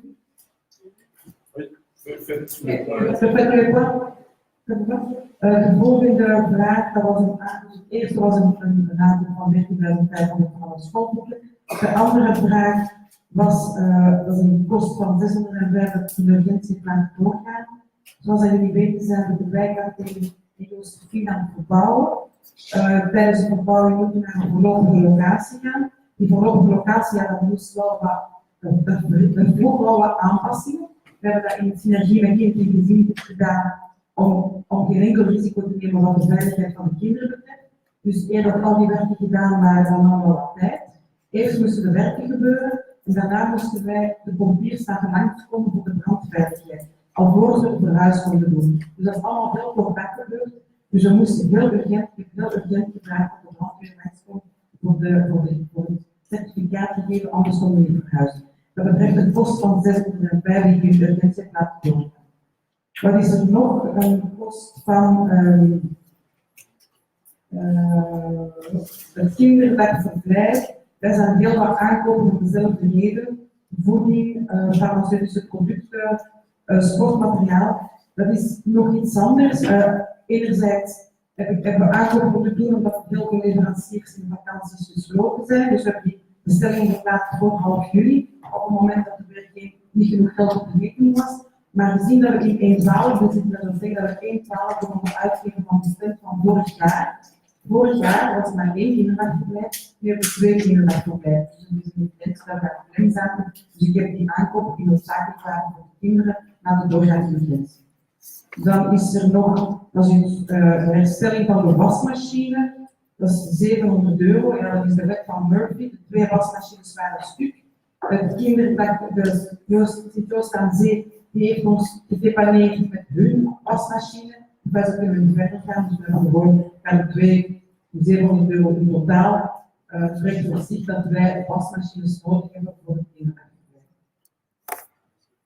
Dat was de wasmachine. Dan is er nog een post. Het kost een aankoop in urgentie gaat doorgaan van €346. Dat betreft de aankoop van een extra luiertafel. Door de controle van kind en gezin hebben we gezien dat we verplicht waren om de peuters en de kleuters, de baby's en de peuters op 2 niveaus te zetten. 2 niveaus betekent ook om wat extra materiaal aan te kopen. We hadden een extra luiertafel nodig, vandaar de urgentie van €346. En hetzelfde is voor een dampkap. Een dampkap dat we in urgentie hebben laten installeren. We hebben een extra keuken. Die keuken is voor de locatie, want die grote keuken ziet er echt wel netjes en goed uit. Maar het spreekt voor zich dat we ook een dampkap nodig. Dus dat is de uitleg van de aankoop in urgentie wat betreft de top Nederlandstalige aangegeven.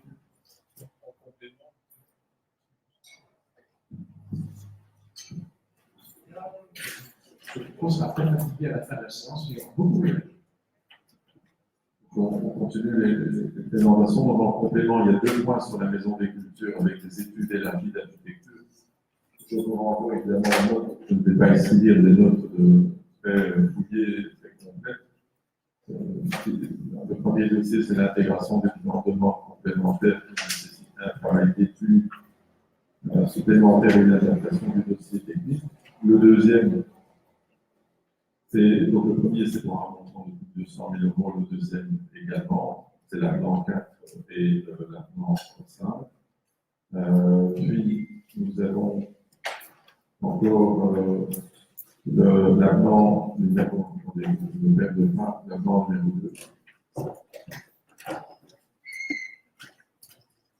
Donc, je dis l'avenant numéro 4, l'avenant numéro 2.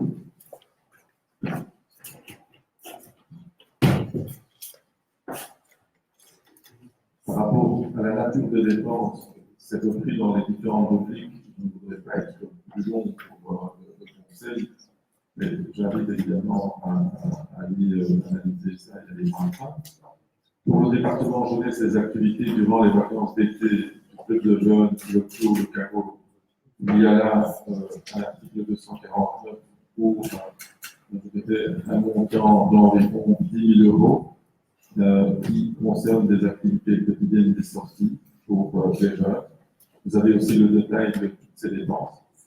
Monsieur Léchelin, de la propreté, il y a un achat de grosses matérieuses. Je vous cède la parole.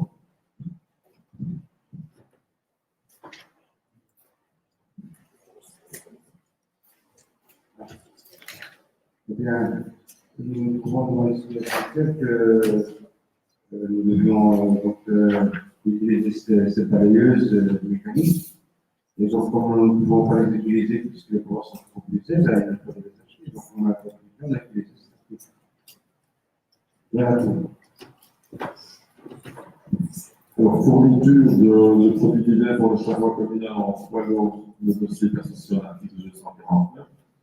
Nous avons aussi eu à déplorer un incident du côté du quartier Nord avec un bâtiment qui risquait de s'écrouler. Là aussi, nous avons passé avec un marché pour la location d'échafaudages qui pose des tensions élevées, avec un montant de dépenses aussi là-bas. C'est le montant ici de plus de 32 000 €.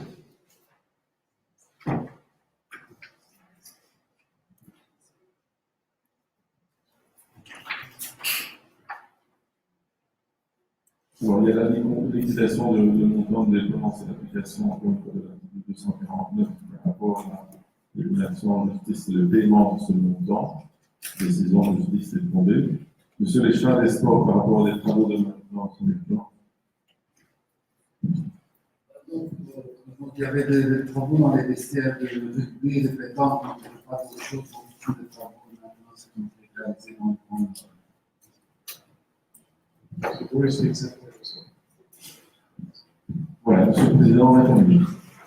Merci. Je vous remercie. Nous arrivons. Merci. C'est juste l'explication de vote, parce qu'on va quand même tous voter sur ces principes. Et donc, en réalité, comme on l'a déjà répété, dit, clamé, crié, chanté ici, l'article 249 sert à pouvoir contreplacer la compétence du Conseil communal dans le cas très précis où il y a des circonstances impérieuses et imprévues. C'est pour ça que je vous ai demandé des circonstances impérieuses et imprévues. Uniquement dans ce cas de circonstances impérieuses et imprévues. Pourquoi? Parce qu'en réalité, c'est la compétence du Conseil communal. Ce n'est pas la compétence du collège. Le fait de dire que c'était les vacances pendant 2 mois et que il n'y a pas eu de Conseil communal ne suffit pas pour justifier les circonstances impérieuses et imprévues. Et je vais vous citer l'exemple type qui m'a été donné par M. Léchouin. Les brosses pour la balayeuse étaient trop usées, donc on ne pouvait pas les acheter, donc on a utilisé l'article 249. Ça, ce n'est pas une circonstance impérieuse et imprévue. Le fait que par l'usage les brosses soient utilisées, c'est quelque chose qui est prévisible, et donc c'est quelque chose qui doit être prévu. Je remercie Mme Léchouin qui a expliqué de manière très concrète pourquoi il y avait des urgences dans certains cas au niveau des crèches, notamment, et c'est vrai que les crèches ne sont pas fonctionner sur les machines à laver. On peut se poser la question quand même, parce que sont relativement blocs, ces machines à laver, donc je pense qu'il y a moins de 200. C'est pas délicieux. Oui, mais je vous fais la raison. Ce n'est pas des machines professionnelles. En fait, c'est 2 machines consommation normale. Ils ont préféré acheter 2 machines consommation normale, comme ça, s'il y en a une en panne, l'autre qui ne fonctionne pas. Il y a une raison derrière. Mais peut-être qu'on aurait quand même acheté une professionnelle ou qu'il n'y avait pas l'argent pour la professionnelle. Donc, c'est vrai que c'est des machines qui sont trop usées pour le temps. Ils ne sont pas assez efficaces pour l'usage. Oui, parce que cette mode de préparation pour 2 machines à laver, c'est le prix d'achat de 2 machines à laver. Donc, ça dépend lesquelles. Mais dans ce cas-là, on peut se dire qu'effectivement, il peut y avoir une urgence qui se passe. Mais j'avoue que pour les autres dossiers qui sont soumis, on ne parlera pas de la publiée primaire, là c'est le cas d'école, effectivement il y avait une urgence, effectivement il y avait un besoin, effectivement il y avait un danger, et donc c'est bien pour ça que l'article 249. Donc pour ces 2 cas-là, effectivement, il n'y a pas d'urgence. Pour le reste, pour ces 2 cas-là, effectivement, il y a une urgence. Pour le reste, il faut début, c'est la disposition pour les frais de vacances. Mais effectivement, les vacances, à ma connaissance, se tombent chaque année plus ou moins au même moment. Et donc, les bus peuvent être prévus. Le fait qu'il faut des livres scolaires pour la rentrée, oui, effectivement. Et donc, c'est pas ça qui justifie l'urgence. C'est pas ça qui est dans les décisions. Et je voudrais bien qu'on m'explique comment la justification de la décision peut justement faire en sorte qu'on doive appliquer l'article 259. Et après, je reviendrai, donc 249, et après, je reviendrai sur la question de la maison des cultures et la question du paiement de frais et des honoraires à la suite de la condamnation par le conseiller. Nous avons. En fait, l'administration prépare un budget pour des dépenses, et c'est vrai qu'il y a parfois des dépenses qui sont imprévues. Et celles-ci ont été ajoutées dans le cadre de l'article 249, Monsieur le Président. Merci. Et donc, le fait qu'une dépense ne soit pas prévue ne justifie pas une urgence. C'est pas ça, c'est un besoin impérieux. Quand on nous a annoncé qu'il y avait un besoin impérieux dans la crèche, parce qu'il y avait un danger pour les enfants et que aussi les émotions dessus, là c'est un besoin impérieux qui a été invoqué. Ici, le fait simplement de dire qu'on a oublié de prévoir n'est pas un besoin impérieux, ça s'appelle une négligence. C'est pas du tout la même chose. C'est pas monsieur le secrétaire général qui poche du chef et donc vous avez donné traduction du langage corporel du secrétaire communal qui n'était pas en train d'annoncer. Poursuivez si vous voulez. Petit exemple, vous avez une condamnation du Conseil d'État en date du 1er avril 2019. 1er avril 2019, c'est quand même plus tard. Et on attend d'être sommé de payer par un huissier pour pouvoir payer. Ça, c'est pas une urgence. Vous devez le prévoir. Ça devait être prévu, justement, qu'on allait devoir se payer cette somme. Puisqu'on est condamné, et en plus de ça, dans la décision de soumise, on dit qu'on ne conteste pas, il n'y a pas de raison de contester. Donc ça, clairement, c'est pas une urgence. Ça ne devrait pas passer ici devant le Conseil communal. Et alors, pour la Maison des Cultures, là, c'est vraiment le dossier phare ici de ces dossiers qui nous sont soumis. Alors, la Maison des Cultures, on ne va pas refaire l'historique, mais on en est à un dépassement de budget de 3 millions d'euros.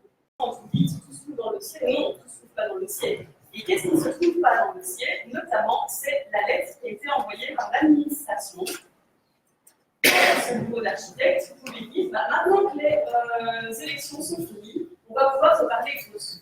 En fait, c'est ça qui s'est passé. C'est apparemment l'administration n'a pas voulu que le bureau d'architecte soulève la question du paiement de ces suppléments volontaires pour pouvoir laisser passer les élections un peu comme le club, ça veut dire qu'on allait devoir de nouveau débourser 500 000 €. Sauf que le bureau d'architecte, à la fin des élections, il revient à la charge, on est au mois de novembre 2018, et au mois de novembre 2018, le bureau d'architecte fait référence à un courrier du 25 septembre 2018 de l'administration qui disait « Vous nous annoncez nous revenir après les élections communales ». L'administration, visiblement, n'est pas revenue après les élections communales. Donc, moi, je voudrais savoir ce qu'il y a dans ce courrier du 25 septembre 2018 qui ne se trouve pas dans le dossier. Dans ce courrier, effectivement, de novembre 2018, le bureau d'architecte fait référence à une réunion de travaux de février, à un tableau qui présente déjà un déséquilibre à une discordance dans le courrier du 24 avril 2018, 8 mai 2018. Donc là, on est toujours à l'année 2018.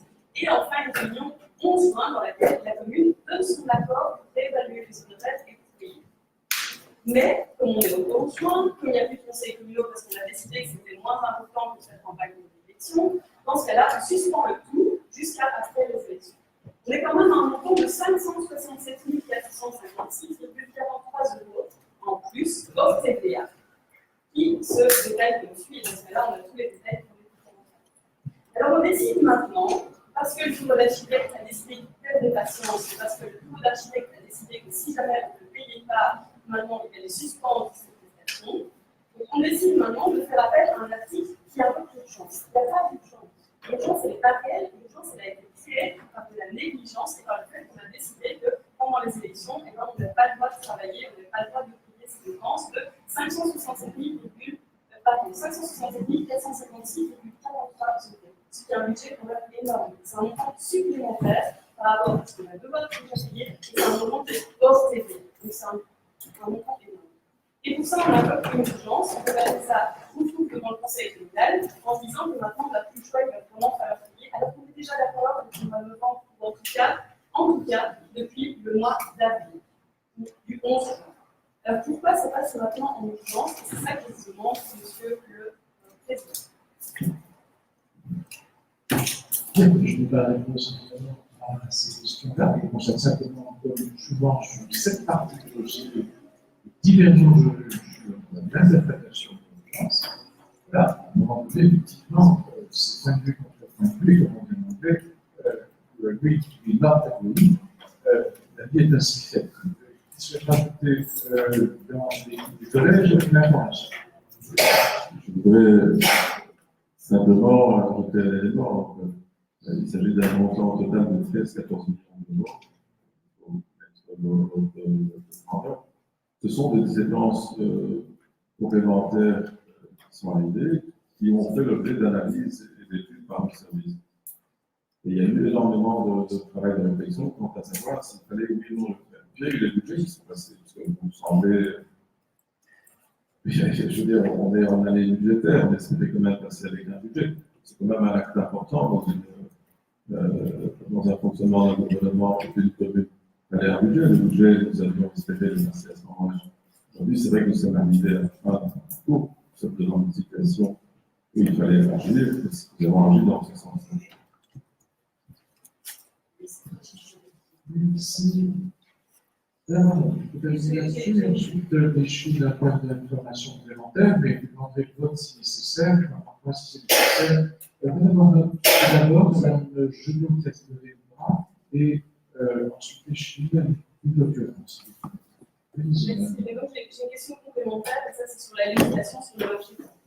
Donc, la législation sur les marchés publics prévoit effectivement qu'on peut repasser devant. On peut repasser un marché, donc on peut modifier un marché avec le même exécutant, mais il y a des conditions pour ça. C'est l'article 38 paragraphe 1 de dans la catégorie réelle qui fixe ces conditions pour ça. Il faut que la dépense n'ait pas été prévisible. Ici, à partir du moment où dans une maison d'écriture, on prévoit un équipement son et lumière, c'est dépenses, c'est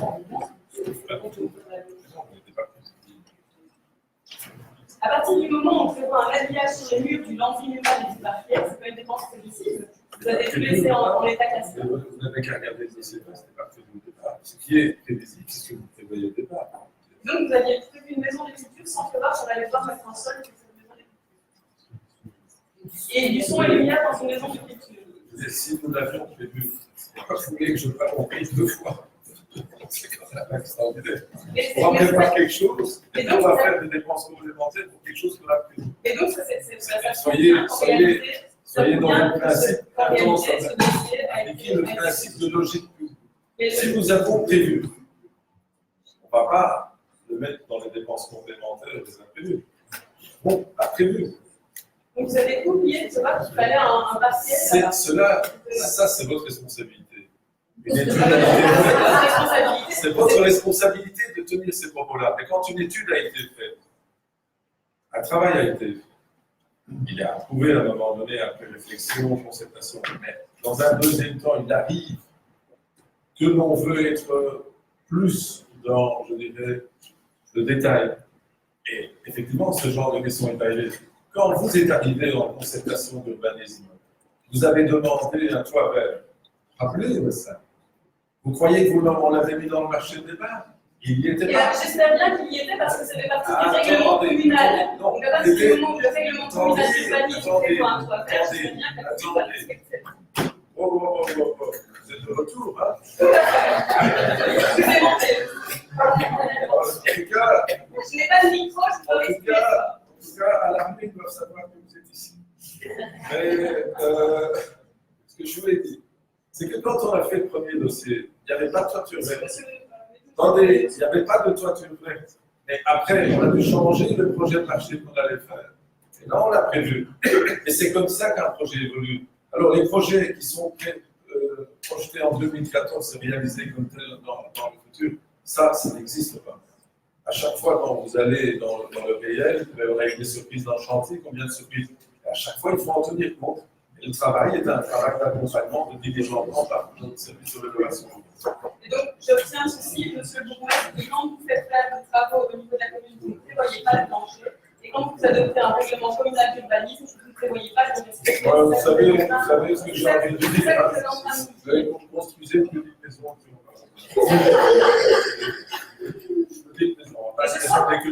Le jour dans votre vie, vous faites un grand projet comme celui-là, vous auriez beaucoup plus de temps en jetant la pierre. Vous devriez être fiers de ce qu'on fait pour les habitants de cette commune. Alors, monsieur le bourgmestre, je ne vais pas revenir avec l'argumentaire que vous utilisez, le moi, je, et tout, vous fallait bien. Donc voilà, je pense que c'est. Je n'ai pas dit ça. J'ai dit que je serais prudent. J'ai dit que je serais prudent avant de jeter la pierre. On a dépassé ce niveau-là pour parler des dossiers et parler de ce qui va bien, comme on l'a dit. Et quand ça va bien, on le dit. Et quand on soutient, on le dit. Et quand on vient avec un projet 249 en passant en mission sur un parc conteneur communal, on dit effectivement qu'on soutient effectivement les choses. Quand on vient avec un dossier où en fait on va simplement par négligence pas payer ses factures parce que c'était des élections, qu'on a simplement décidé d'ignorer une entreprise pour un montant, je répète, de plus de 500 000 euros, 567 466,43 euros hors TVA, et qu'on vient ensuite avec un dossier incomplet nous dire qu'il y a une urgence à payer cela, c'est problématique. C'est problématique au niveau de la démocratie, c'est problématique au niveau du respect de la loi, c'est problématique au niveau du sérieux que vous démontrez à nos élèves. Et donc, pour cette raison-là, monsieur le bourgmestre, parce que nous avons des réserves au niveau de la législation qui est applicable, parce que nous avons une grosse réserve par rapport à la procédure qui a été appliquée, nous vous annonçons que non seulement nous n'allons pas pouvoir soutenir, en tout cas dans notre ensemble, cela, que de toute façon il y aura une abstention pour justifier notre vote et nous allons donner le vote, mais encore que nous envisageons, pour certains dossiers qui font partie de ce dossier global 249, un recours vers la tutelle pour qu'elle puisse justement avoir l'occasion de préciser cette incohérence, cette interprétation au niveau de l'article 249. Cela vous honore. Je vous remercie. Moi, je dois faire quelque chose de Merci. Je considérais que ceci clôt, effectivement, de votre abstention, c'est bien sûr. Ah oui, c'est Si vous jetez le vote dossier par dossier, mais ce sera plus simple de dire. Ce sera plus simple de dire. Précisément, c'est le soutien d'une machine à laver qui se casse la figure, etc. Par contre, la rentrée, c'est toujours la rentrée de l'assistance pour les évaluations. Dites un peu les points sur Oui, c'est ça. Comme ça, on a un travail facilité. Et là, bon, envoie le paquet sur lequel vous n'avez pas, sur lequel vous êtes ce sera. Mais sur lequel, apparemment, les dossiers de ce côté-là sont OK. Nous sommes d'accord avec les machines à laver qui Oui, ça revient. et les crèches, etc. Ils ne sont pas d'accord avec les 16 500 euros de bouquin. Les livres scolaires. Les livres scolaires, c'est pas d'urgence. On sait que c'est en septembre. Alors, sur cette question-là, comme ça, on fait les deux paquets, ceux sur lesquels vous êtes OK et sur lesquels on va. Madame Richie a complément d'information là-dessus, et puis on passe.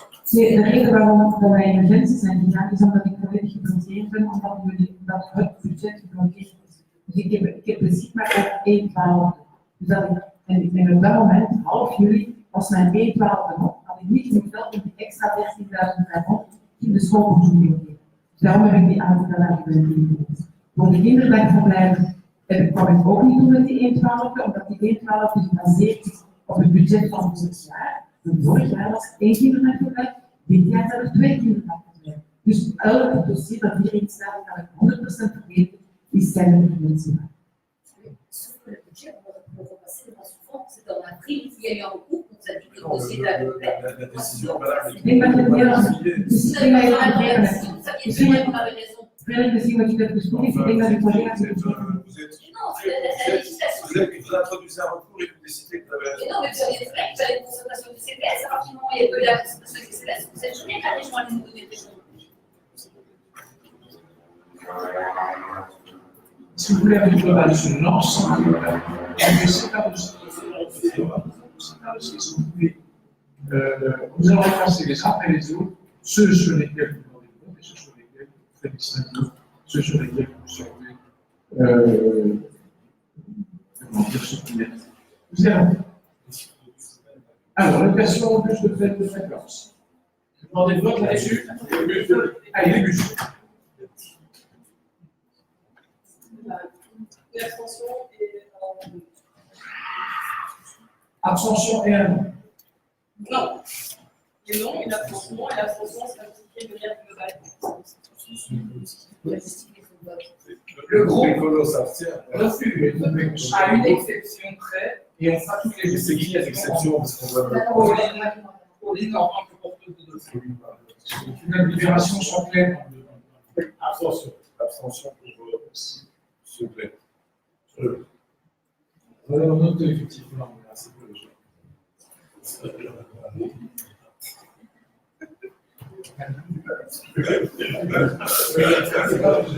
pour les enfants. N'oubliera pas. On donnera tout le monde de répéter. Je vous remercie. Sur la motivation de l'abstention, vous faites le paquet, il n'y a pas de motivation suivante. Les crèches, les demandes de crédit pour la fourniture de repas. Même raisonnement. Voilà, vous êtes OK, c'est bon. Pas d'abstention, merci. Suivant, on est au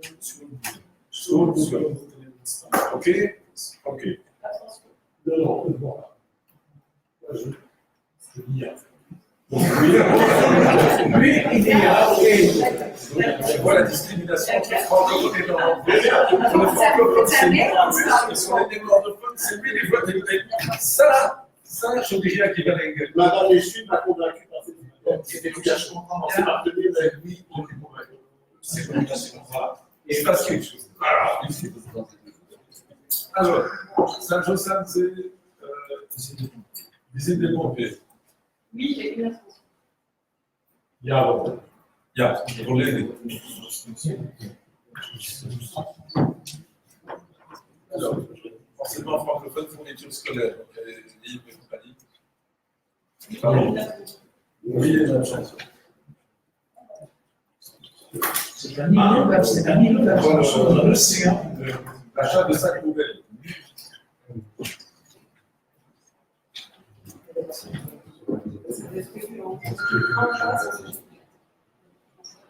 Non, avec une abstention. C'est non avec abstention. Et l'abstention. Donc, groupe écolo, c'est bon. Abstention pour Mme Arnaud et abstention pour M. Fédard.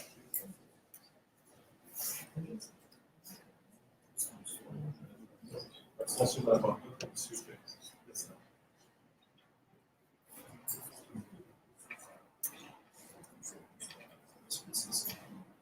versage des écombres, etc. Là aussi, c'est la gestion des déchets.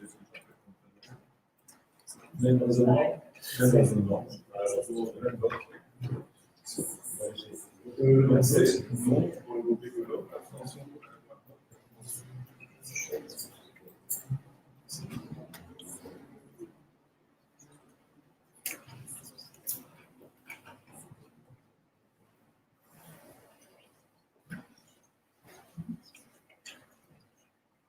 Il y aura un stage de base des secours, ça c'est les résultats.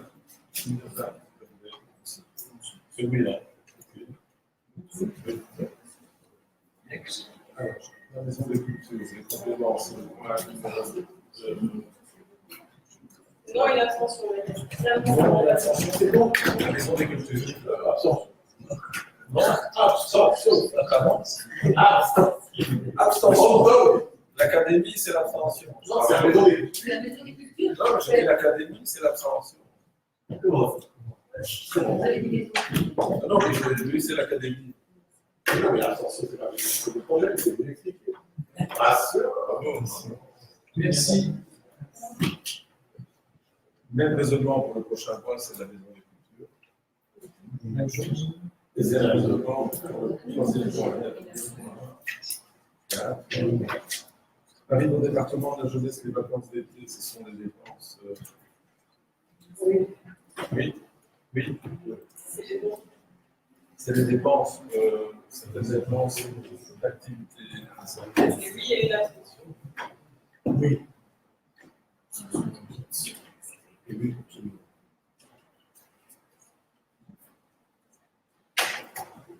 Achat de grosses pour le balayeur. Abstention globale. Abstention. Si les sacs poubelles suivent,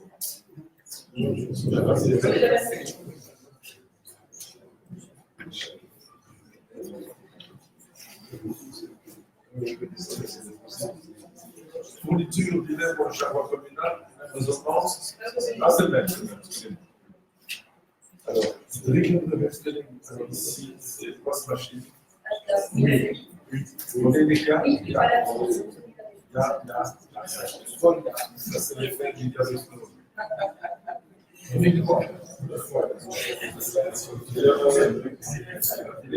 Les étançons, etc., c'est les C'est quoi? Les enfants-là,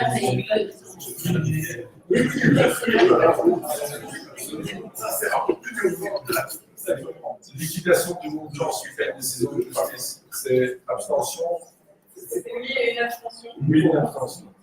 C'est la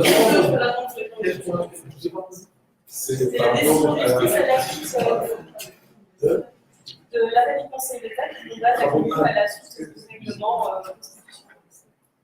Travaux de maintenance au stade, même raisonnement. Travaux de maintenance au stade. Oui, et l'abstention. Et l'abstention, c'est pas premier de ma note à chaque fois. Stage, on a dit, oui, et non, c'est oui, abstention, je vais avoir. Et de pardon? Et de La solidarité des jeux.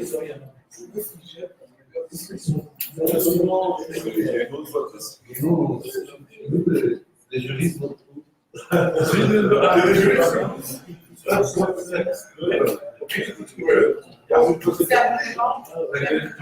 aussi pour les amendements c'est bon? Allez, merci. L'abstention est justifiée, monsieur. On va commencer par la main.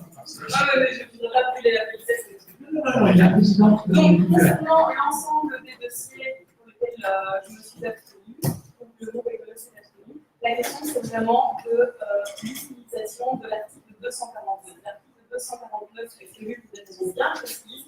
Il faut circonstances impérieuses et imprévues. Le fait de devoir acheter des sacs poubelles parce qu'on n'est pas capable au niveau de la commune de Saint-Beuf de tenir 1 ou 2 mois sans sacs poubelles, ce n'est pas une circonstance impérieuse et imprévue.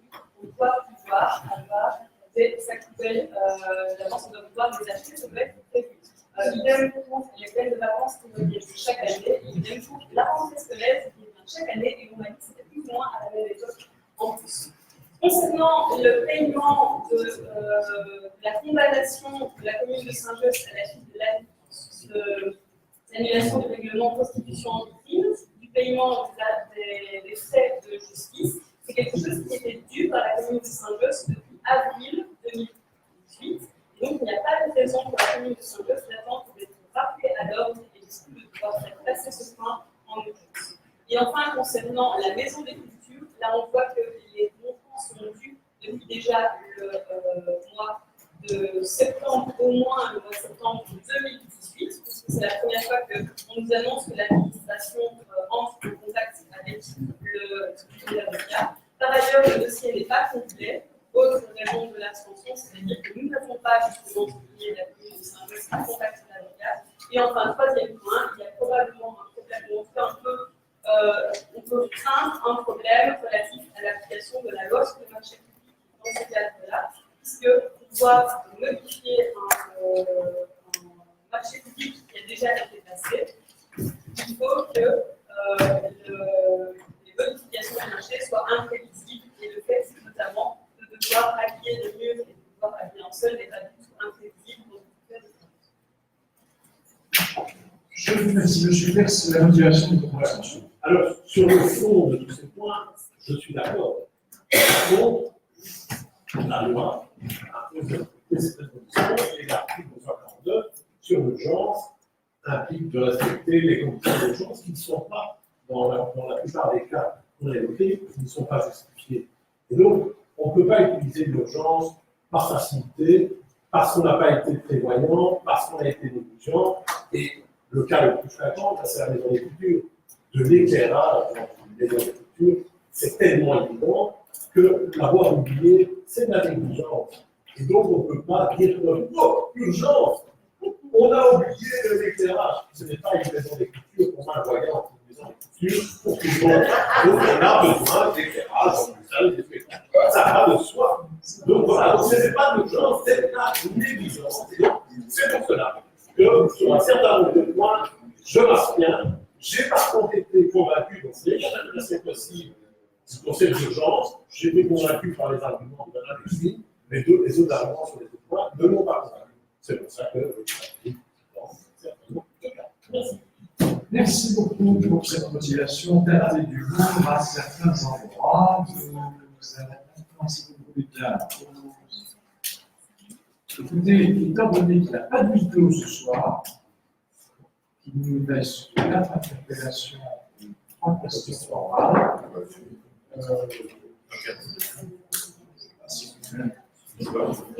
Je propose de continuer sur les interpellations. Allons-y parce que voilà. Allez, 5 minutes de break. 5 minutes. Allez, 4 de break, on se prend.